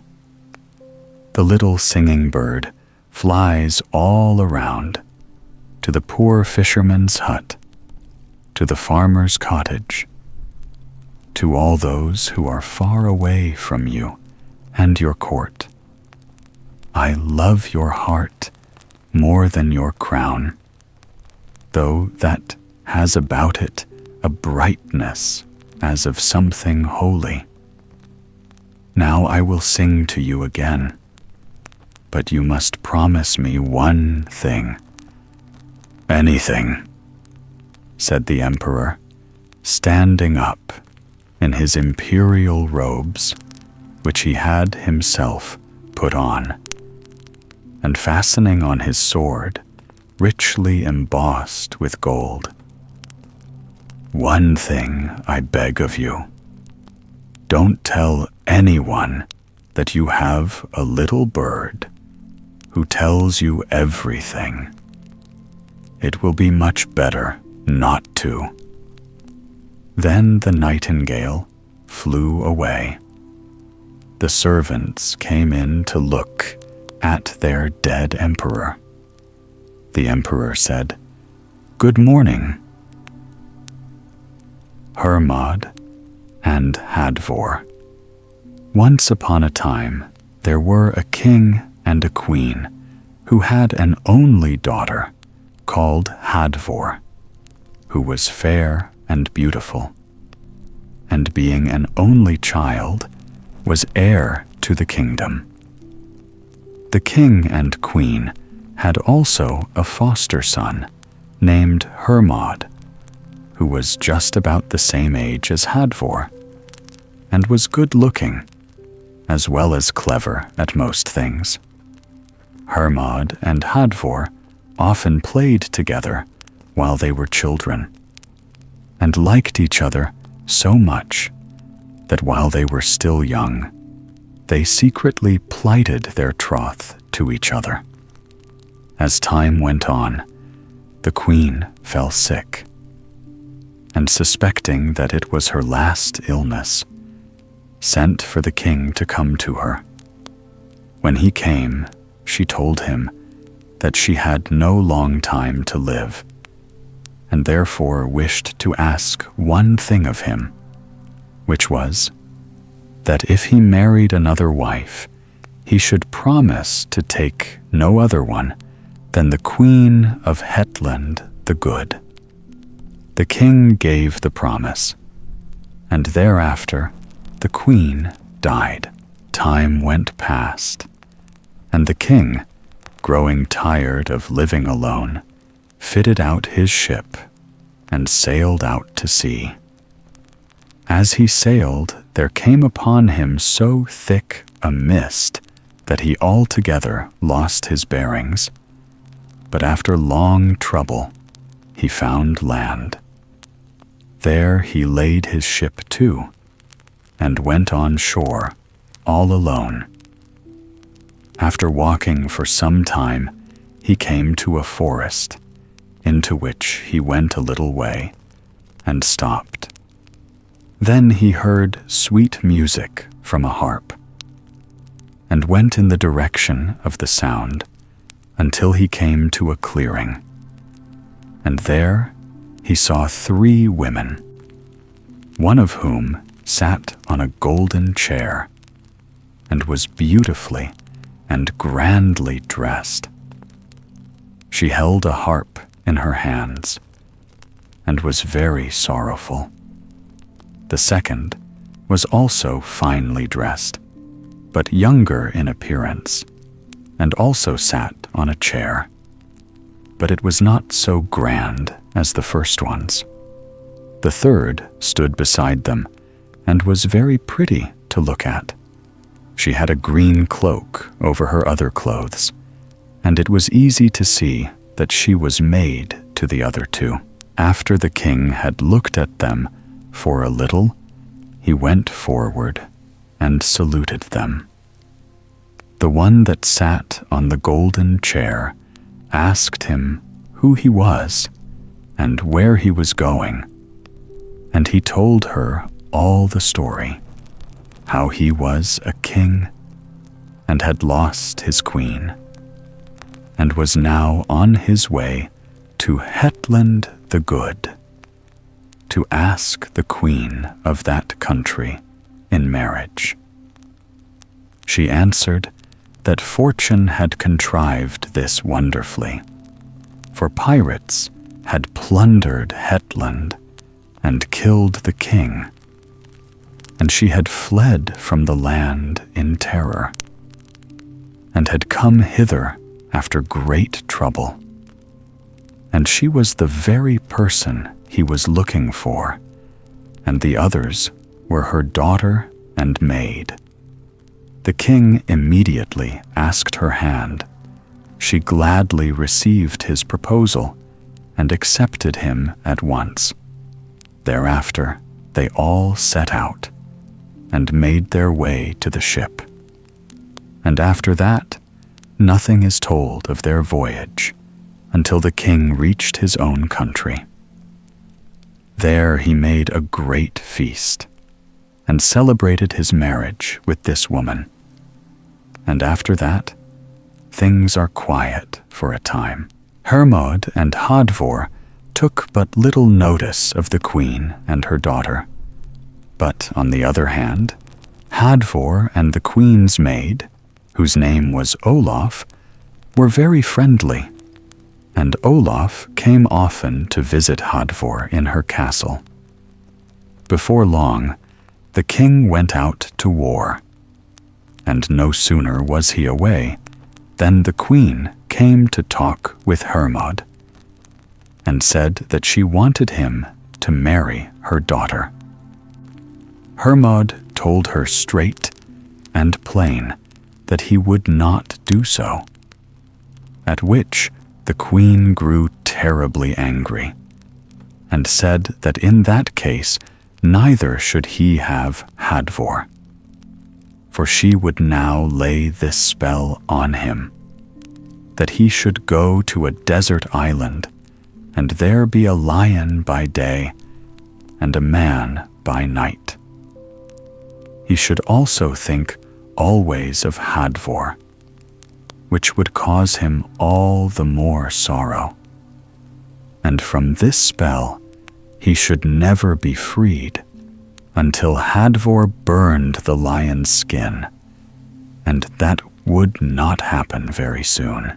As soon as the queen had finished her speech, Hermod replied that he also laid a spell on her, and that was that as soon as he was freed from her enchantments, she should become a rat and her daughter a mouse, and fight with each other in the hall until he killed them with his sword.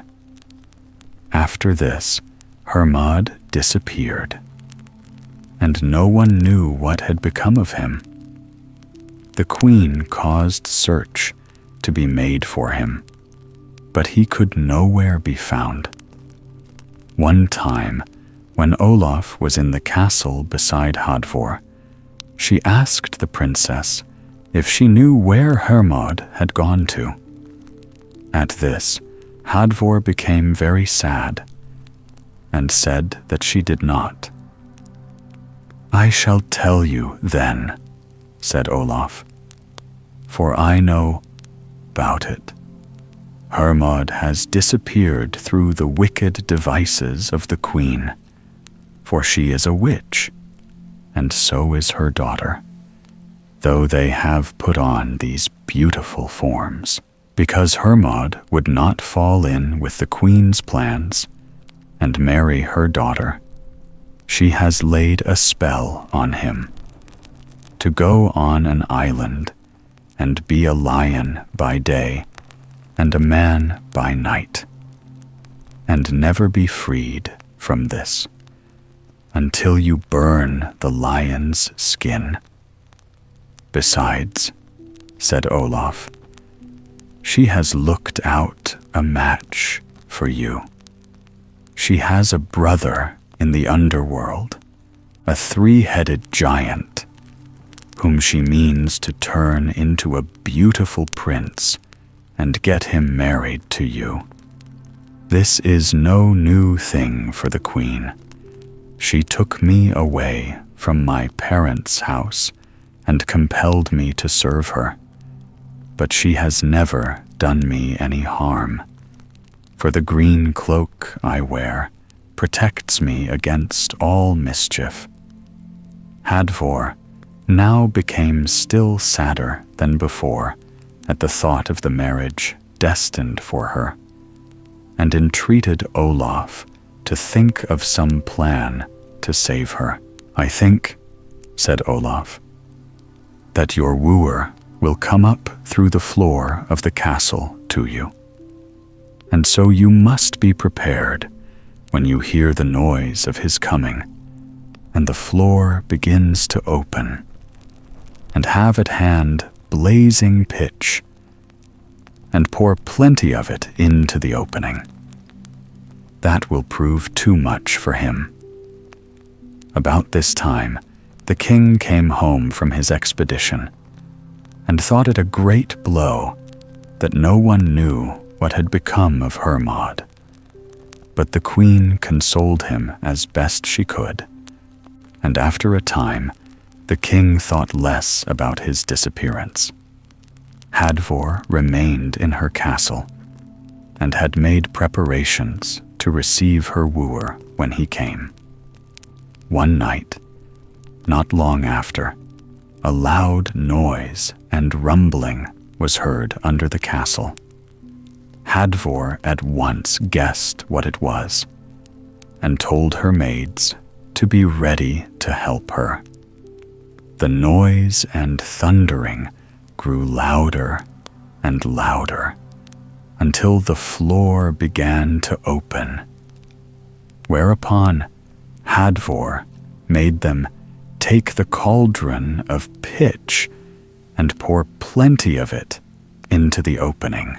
With that, the noises grew fainter and fainter, till at last they ceased altogether.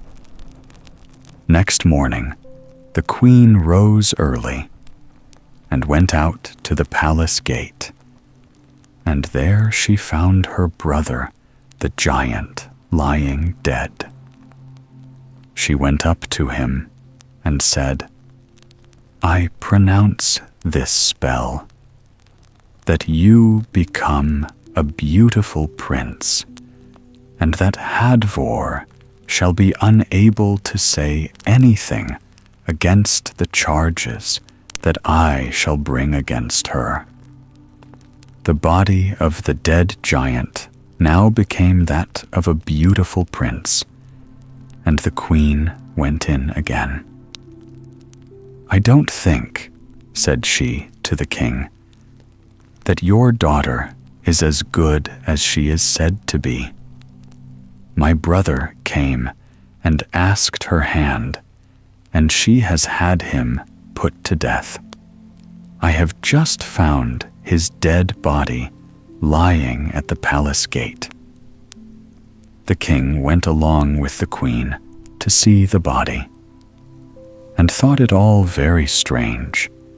So beautiful a youth, he said, would have been a worthy match for Hadvor, and he would readily have agreed to their marriage.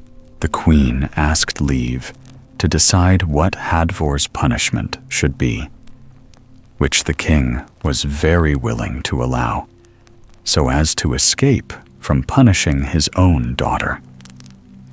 The queen's decision was that the king should make a big grave mound for her brother and put Hadvor into it beside him. Olaf knew all the plans of the queen and went to tell the princess what had been done, whereupon Hadvor earnestly entreated her to tell her what to do. "First and foremost," said Olaf, "you must get a wide cloak to wear over your other clothes when you are put into the mound. The giant's ghost will walk after you are both left together in there, and he will have 2 dogs along with him.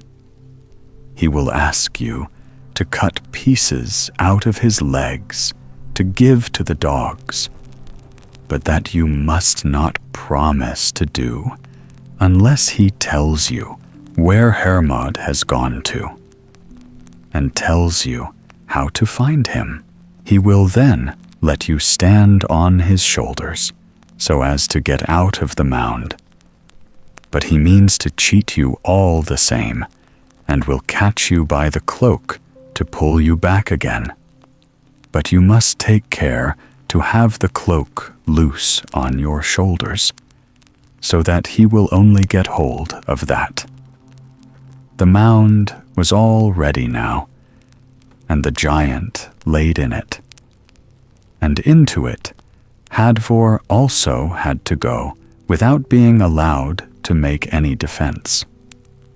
After they were both left, there everything happened just as Olaf had said. The prince became a giant again, and asked Hadvor to cut the pieces out of his legs for the dogs. But she refused until he told her that Hermod was in a desert island, which she could not reach unless she took the skin off the soles of his feet and made shoes out of that. With these shoes, she could travel both on land and sea. This Hadvor now did, and the giant then let her get up on his shoulders to get out of the mound.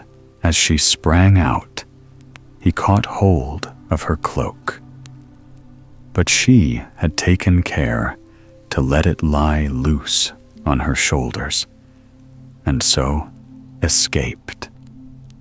She now made her way down to the sea, to where she knew there was the shortest distance over to the island in which Hermod was.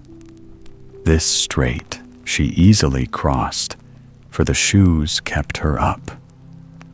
On reaching the island, she found a sandy beach all along by the sea, and high cliffs above. Nor could she see any way to get up these, and so, being both sad at heart and tired with the long journey, she lay down and fell asleep. As she slept, she dreamed that a tall woman came to her and said, "I know that you are Princess Hadvor and are searching for Hermod. He is on this island, but it will be hard for you to get to him if you have no one to help you, for you cannot climb the cliffs by your own strength. I have therefore let down a rope by which you will be able to climb up. And as the island is so large that you might not find Hermod's dwelling place so easily, I lay down this clue beside you. You need only hold the end of the thread, and the clue will run on before and show you the way. I also lay this belt beside you to put on when you awaken. It will keep you from growing faint with hunger." The woman now disappeared, and Hadvor woke and saw that all her dream had been true. The rope hung down from the cliff, and the clue and belt lay beside her. The belt she put on, the rope enabled her to climb up the cliff, and the clue led her on till she came to the mouth of a cave, which was not very big. She went into the cave and saw there a low couch under which she crept and lay down. When evening came, she heard the noise of footsteps outside and became aware that the lion had come to the mouth of the cave and shook itself there, after which she heard a man coming towards the couch. She was sure this was Hermod, because she heard him speaking to himself about his own condition and calling to mind Hadvor and other things in the old days. Hadvor made no sign, but waited till he had fallen asleep, and then crept out and burned the lion's skin, which he had left outside. Then she went back into the cave and wakened Hermod, and they had a most joyful meeting. In the morning, they talked over their plans and were most at a loss to know how to get out of the island. Hadvor told Hermod her dream, and said she suspected there was someone in the island who would be able to help them. Hermod said he knew of a witch there who was very ready to help anyone, and that the only plan was to go to her.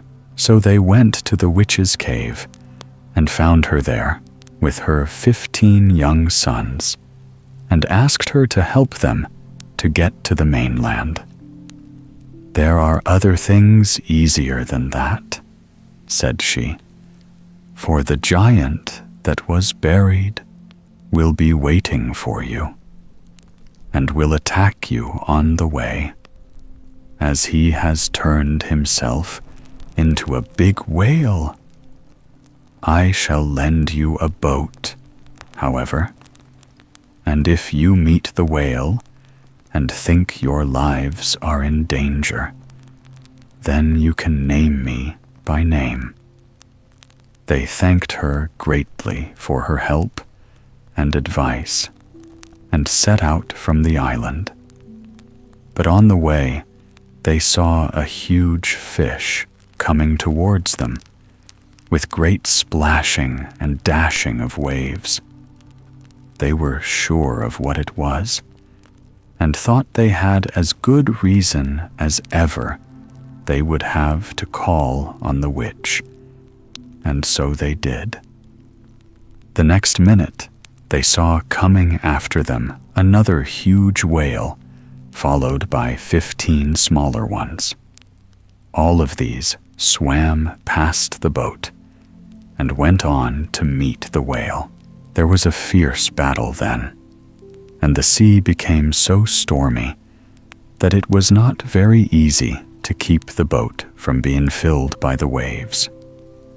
After this fight had gone on for some time, they saw that the sea was dyed with blood. The big whale and the 15 smaller ones disappeared, and they got to land safe and sound. Now the story goes back to the king's hall, where strange things had happened in the meantime.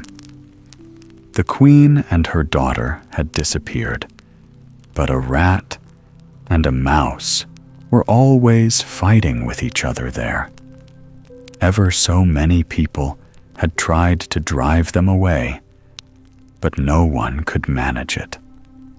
Thus, some time went on, while the king was almost beside himself with sorrow and care for the loss of his queen, and because these monsters destroyed all mirth in the hall. One evening, however, while they all sat dull and downhearted, in came Hermod with a sword by his side and saluted the king, who received him with the greatest joy, as if he had come back from the dead. Before Hermod sat down, however, he went to where the rat and the mouse were fighting, and cut them in two with his sword. All were astonished then by seeing two witches lying dead on the floor of the hall. Hermod now told the whole story to the king, who was very glad to be rid of such vile creatures. Next, he asked for the hand of Hadvor, which the king readily gave him, and being now an old man, gave the kingdom to him as well. And so Hermod became king. Olaf married a good-looking nobleman, and that is the end of the story. The Steadfast Tin-Soldier. There were once upon a time 25 tin soldiers, all brothers, as they were made out of the same old tin spoon. Their uniform was red and blue, and they shouldered their guns and looked straight in front of them. The first words that they heard in this world, when the lid of the box in which they lay was taken off, were, "Hurrah, tin soldiers!" This was exclaimed by a little boy clapping his hands. They had been given to him because it was his birthday, and now he began setting them out on the table. Each soldier was exactly like the other in shape, except just one, who had been made last when the tin had run short. But there he stood, as firmly on his one leg as the others did on two, and he is the one that became famous.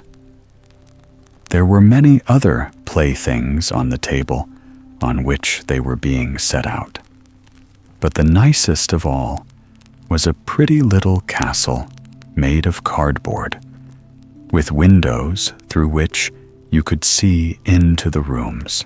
In front of the castle stood some little trees surrounding a tiny mirror, which looked like a lake. Wax swans were floating about and reflecting themselves in it. That was all very pretty, but the most beautiful thing was a little lady who stood in the open doorway. She was cut out of paper, but she had on a dress of the finest muslin, with a scarf of narrow blue ribbon round her shoulders, fastened in the middle with a glittering rose made of gold paper, which was as large as her head.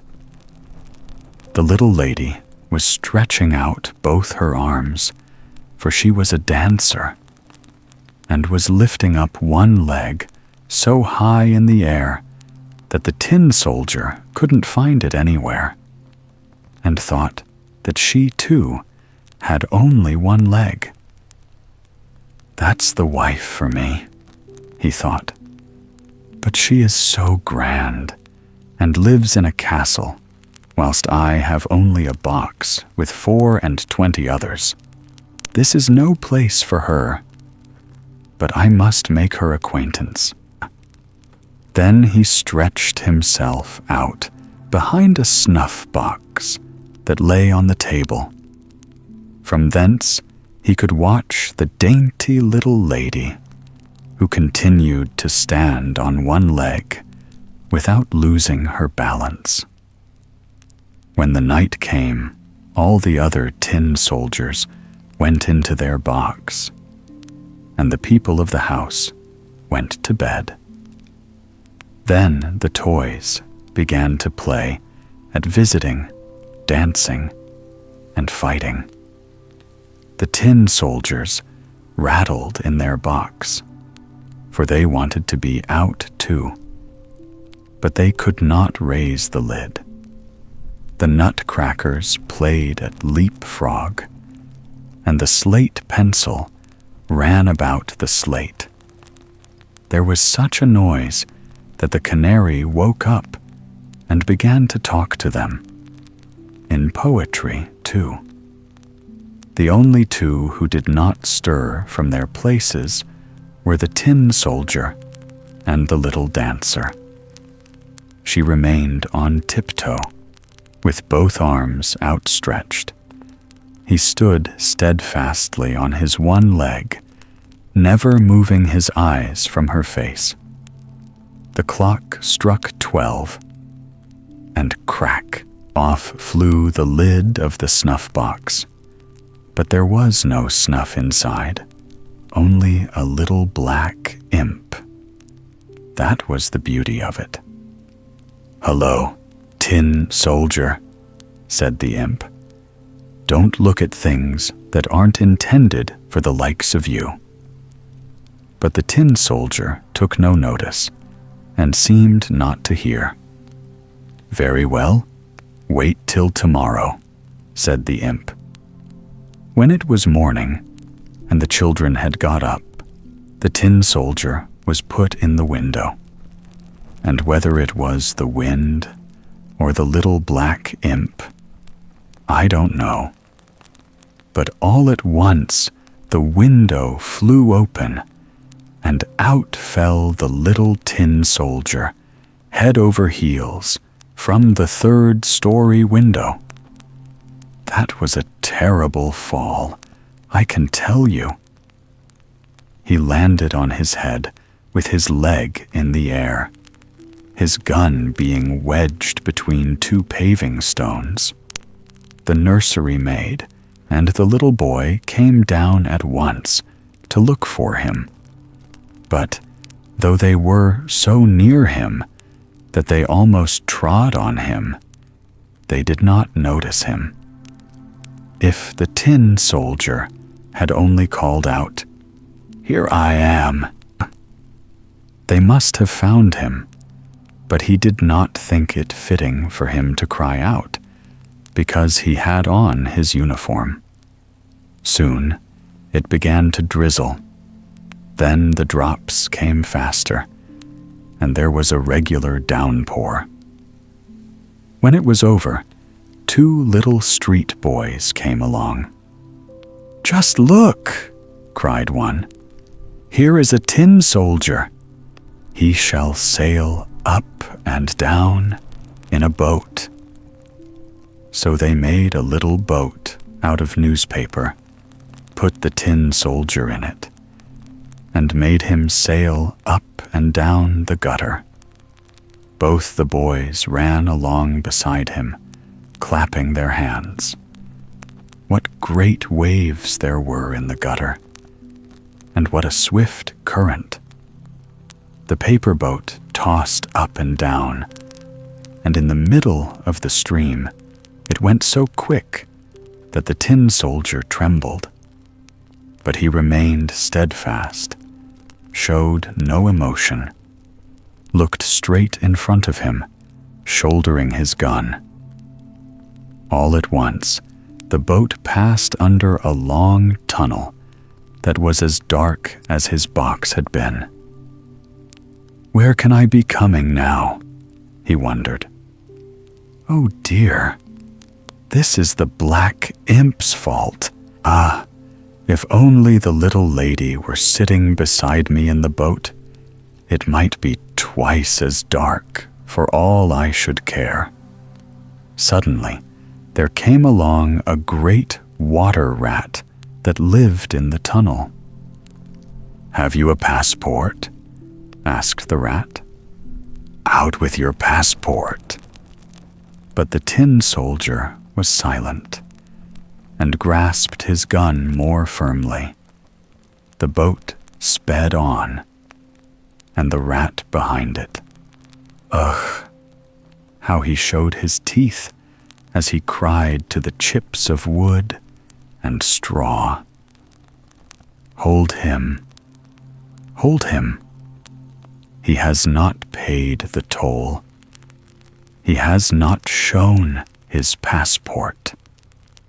But the current became swifter and stronger. The tin soldier could already see daylight where the tunnel ended. But in his ears there sounded a roaring enough to frighten any brave man. Only think. At the end of the tunnel, the gutter discharged itself into a great canal. That would be just as dangerous for him as it would be for us to go down a waterfall. Now he was so near to it that he could not hold on any longer. On went the boat, the poor tin soldier keeping himself as stiff as he could. No one should say of him afterwards that he had flinched. The boat whirled 3-4 times round and became filled to the brim with water. It began to sink. The tin soldier was standing up to his neck in water, and deeper sank the boat, and softer grew the paper. Now the water was over his head. He was thinking of the pretty little dancer, whose face he should never see again. And there sounded in his ears, over and over again, "Forward, forward, soldier bold. Death's before thee, grim and cold." The paper came in two, and the soldier fell. But at that moment, he was swallowed by a great fish. Oh, how dark it was inside, even darker than in the tunnel. And it was really very close quarters. But there, the steadfast little tin soldier lay full length, shouldering his gun. Up and down swam the fish. Then he made the most dreadful contortions, and became suddenly quite still. Then it was as if a flash of lightning had passed through him. The daylight streamed in, and a voice exclaimed, "Why, here is the little tin soldier." The fish had been caught, taken to market, sold, and brought into the kitchen, where the cook had cut it open with a great knife. She took up the soldier between her finger and thumb and carried him into the room, where everyone wanted to see the hero who had been found inside a fish. But the tin soldier was not at all proud. They put him on the table, and no. But what strange things do happen in this world. The tin soldier was in the same room in which he had been before. He saw the same children and the same toys on the table. And there was the same grand castle with the pretty little dancer. She was still standing on one leg, with the other high in the air. She, too, was steadfast. That touched the tin soldier. He was nearly going to shed tin tears, but that would not have been fitting for a soldier. He looked at her, but she said nothing. All at once, one of the little boys took up the tin soldier and threw him into the stove, giving no reasons. But doubtless, the little black imp in the snuff box was at the bottom of this too. There the tin soldier lay, and felt a heat that was truly terrible. But whether he was suffering from actual fire or from the ardor of his passion, he did not know. All his color had disappeared. Whether this had happened on his travels, or whether it was the result of trouble, who can say? He looked at the little lady. She looked at him, and he felt that he was melting, but he remained steadfast, with his gun at his shoulder. Suddenly, a door opened. The draft caught up the little dancer, and off she flew like a sylph to the tin soldier in the stove, burst into flames. And that was the end of her. Then the tin soldier melted down into a little lump, and when next morning the maid was taking out the ashes, she found him in the shape of a heart. There was nothing left of the little dancer, but her guilt rose, burnt as black as a cinder. Blockhead-Hans.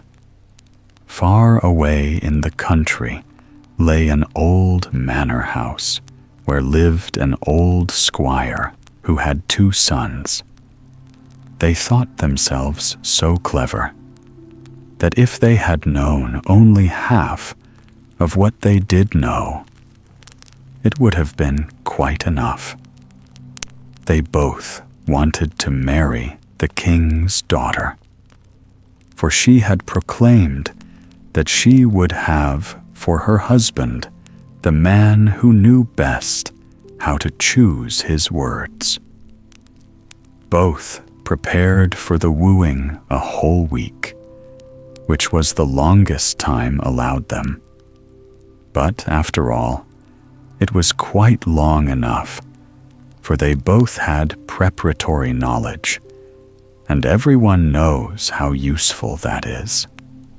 One knew the whole Latin dictionary, and also 3 years' issue of the daily paper of the town off by heart, so that he could repeat it all, backwards or forwards, as you pleased.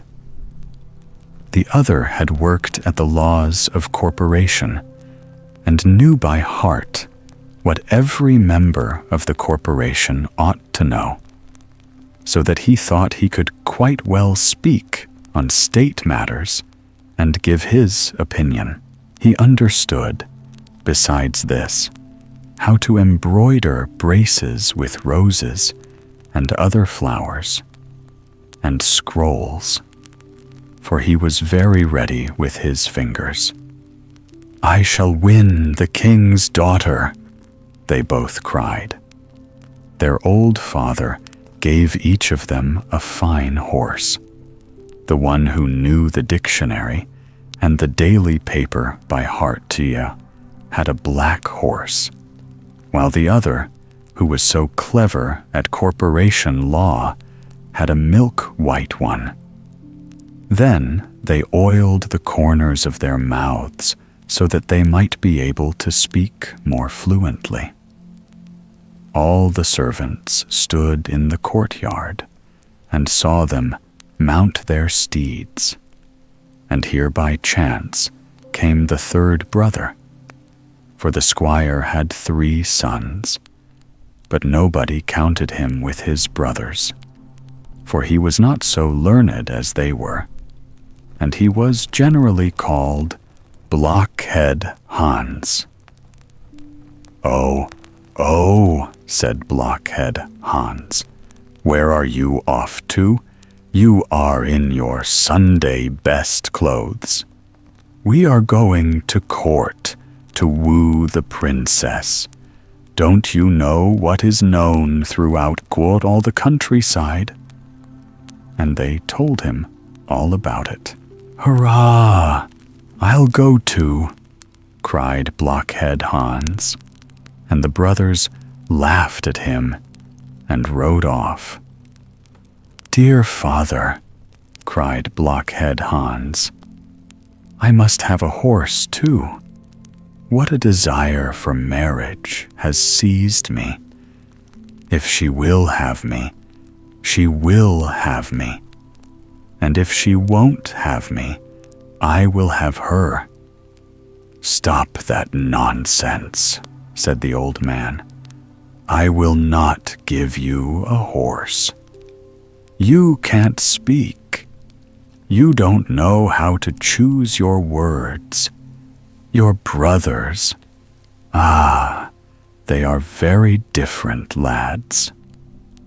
"Well," said Blockhead-Hans, "if I can't have a horse, I will take the goat which is mine. He can carry me." And he did so. He sat astride on the goat, struck his heels into its side, and went rattling down the high road like a hurricane. Hoppity-hop, what a ride!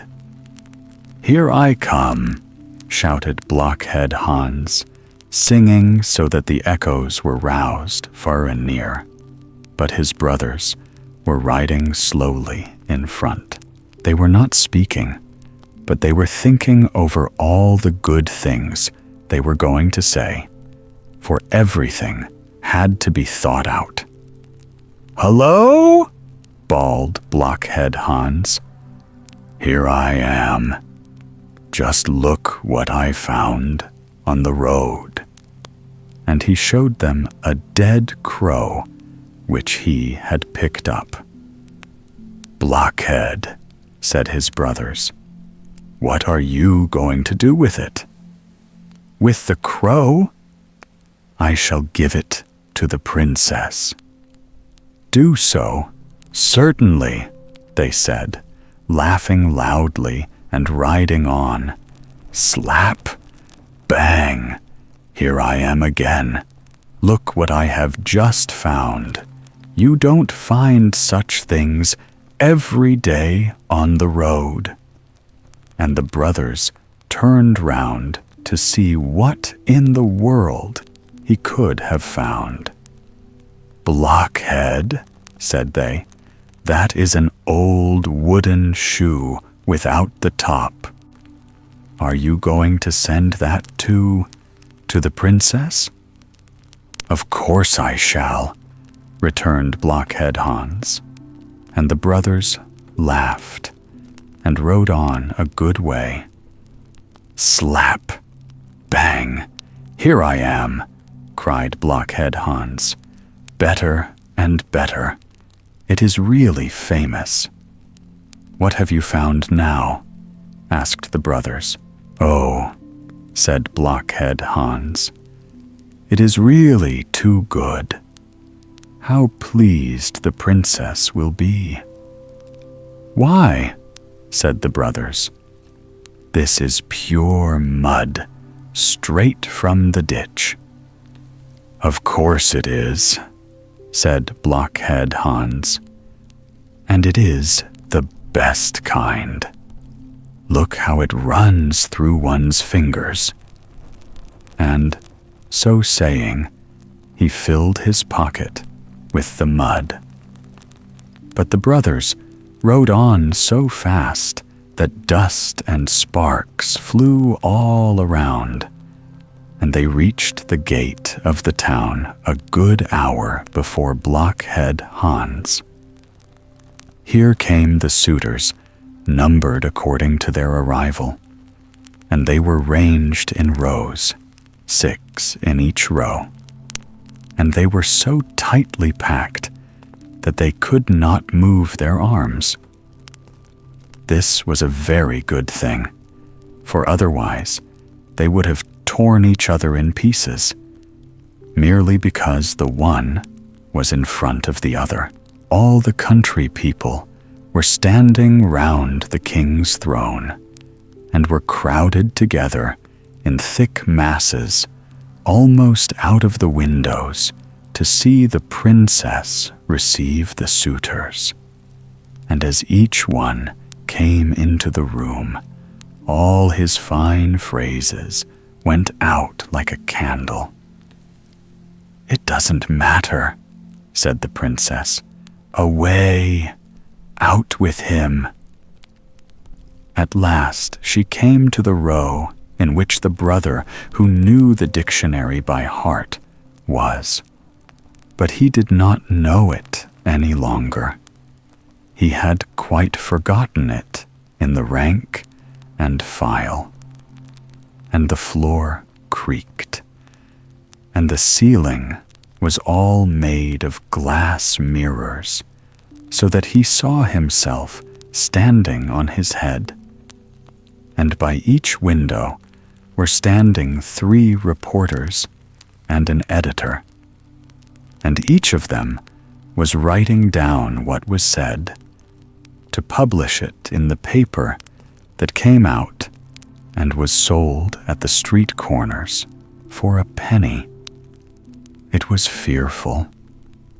And they had made up the fire so hot that it was grilling. "It is hot in here, isn't it?" said the suitor. "Of course it is. My father is roasting young chickens today," said the princess. "Ahem!" There he stood like an idiot. He was not prepared for such a speech. He did not know what to say, although he wanted to say something witty. "Ahem. It doesn't matter," said the princess. "Take him out." And out he had to go. Now the other brother entered. "How hot it is," he said. "Of course, we are roasting young chickens today," remarked the princess. "How do you, he said, and the reporters wrote down. "How do you,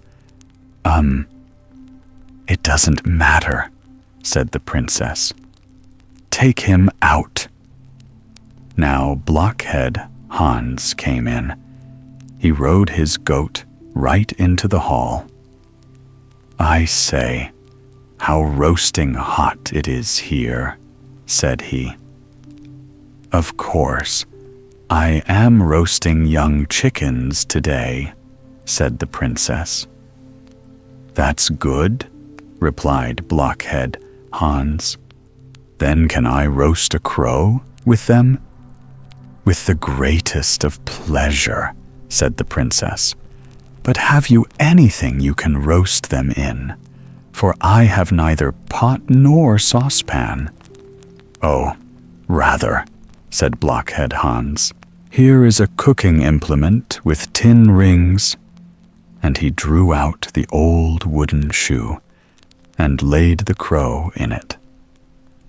"That is quite a meal," said the princess. "But where shall we get the soup from?" "I've got that in my pocket," said Blockhead-Hans. "I have so much that I can quite well throw some away." And he poured some mud out of his pocket. "I like you," said the princess. "You can answer, and you can speak, and I will marry you. But do you know that every word which we are saying and have said has been taken down and will be in the paper tomorrow? By each window do you see there are standing 3 reporters and an old editor? And this old editor is the worst, for he doesn't understand anything." But she only said this to tease Blockhead-Hans. And the reporters giggled, and each dropped a blot of ink on the floor. "Ah, are those the great people?" said Blockhead-Hans. "Then I will give the editor the best." So saying, he turned his pockets inside out and threw the mud right in his face. "That was neatly done," said the princess. "I couldn't have done it, but I will soon learn how to." Blockhead-Hans became king, got a wife and a crown, and sat on the throne. And this we have still damp from the newspaper of the editor and the reporters, and they are not to be believed for a moment. A story about a darning needle. There was once a darning needle who thought herself so fine that she believed she was an embroidery needle. "Take great care to hold me tight," said the darning needle to the fingers who were holding her.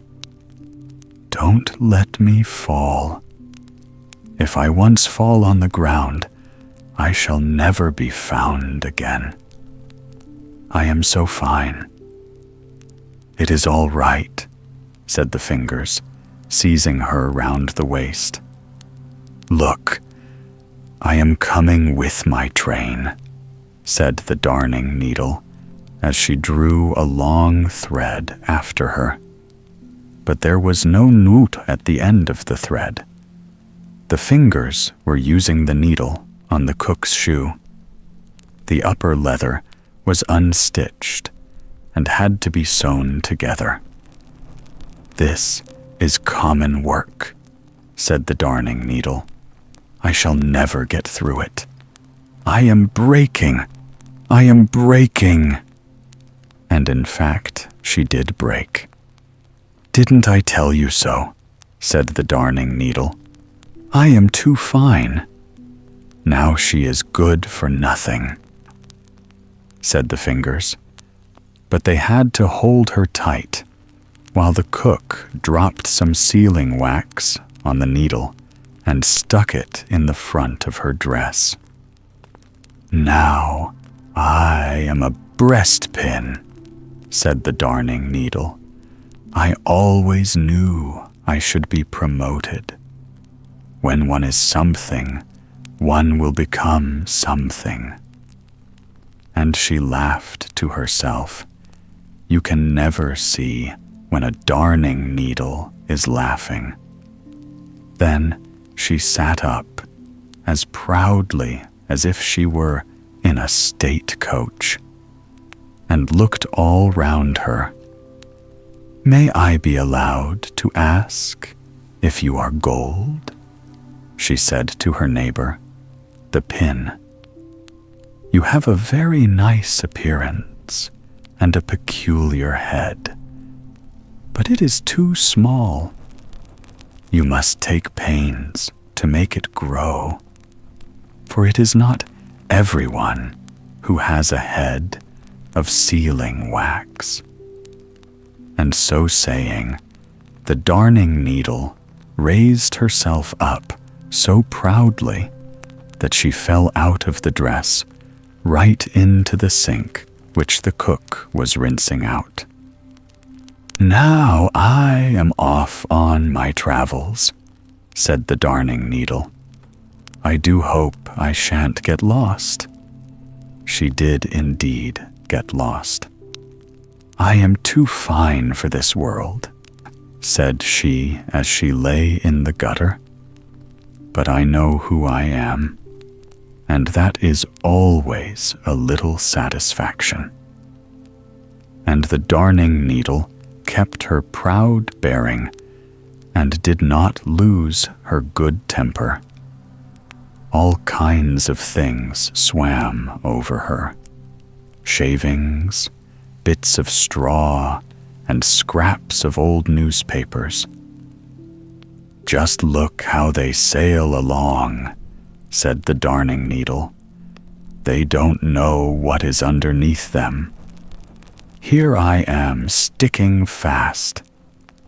There goes a shaving, thinking of nothing in the world but of itself, a mere chip. There goes a straw. Well, how it does twist and twirl, to be sure. Don't think so much about yourself, or you will be knocked against a stone. There floats a bit of newspaper. What is written on it is long ago forgotten, and yet how proud it is. I am sitting patient and quiet. I know who I am, and that is enough for me." One day, something thick lay near her, which glittered so brightly that the darning needle thought it must be a diamond, but it was a bit of bottle glass. And because it sparkled, the darning needle spoke to it and gave herself out as a breastpin. "No doubt you are a diamond." Yes, something of that kind. And each believed that the other was something very costly, and they both said how very proud the world must be of them. "I have come from a lady's work-box," said Darning Needle, and this lady was a cook. She had 5 fingers on each hand. Anything so proud as these fingers I have never seen. And yet they were only there to take me out of the workbox and to put me back again. Were they of noble birth, then? Asked the bit of bottle glass. Of noble birth, said the darning needle. No, indeed, but proud. They were 5 brothers, all called Fingers. They held themselves proudly, one against the other, although they were of different sizes.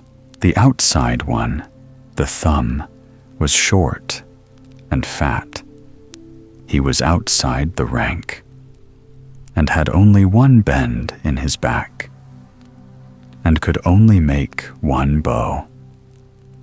But he said that if he were cut off from a man, that he was no longer any use as a soldier. Dip into everything. The second finger dipped into sweet things as well as sour things, pointed to the sun and the moon, and guided the pen when they wrote. Longman, the third, looked at the others over his shoulder. Goldband, the fourth, had a gold sash round his waist, and little Playman did nothing at all, and was the more proud. There was too much ostentation, and so I came away. And now we are sitting and shining here, said the bit of bottle glass. At that moment, more water came into the gutter. It streamed over the edges and washed the bit of bottle glass away. Ah, now he has been promoted, said the darning needle. I remain here. I am too fine, but that is my pride, which is a sign of respectability. And she sat there very proudly, thinking lofty thoughts. I really believe I must have been born a sunbeam. I am so fine. It seems to me as if the sunbeams were always looking under the water for me. Ah, I am so fine that my own mother cannot find me. If I had my old eye, which broke off, I believe I could weep. But I can't. It is not fine to weep. One day, 2 street urchins were playing and wading in the gutter, picking up old nails, pennies, and such things. It was rather dirty work, but it was a great delight to them. "Oh, oh!" cried out one, as he pricked himself with the darning needle. "He is a fine fellow, though."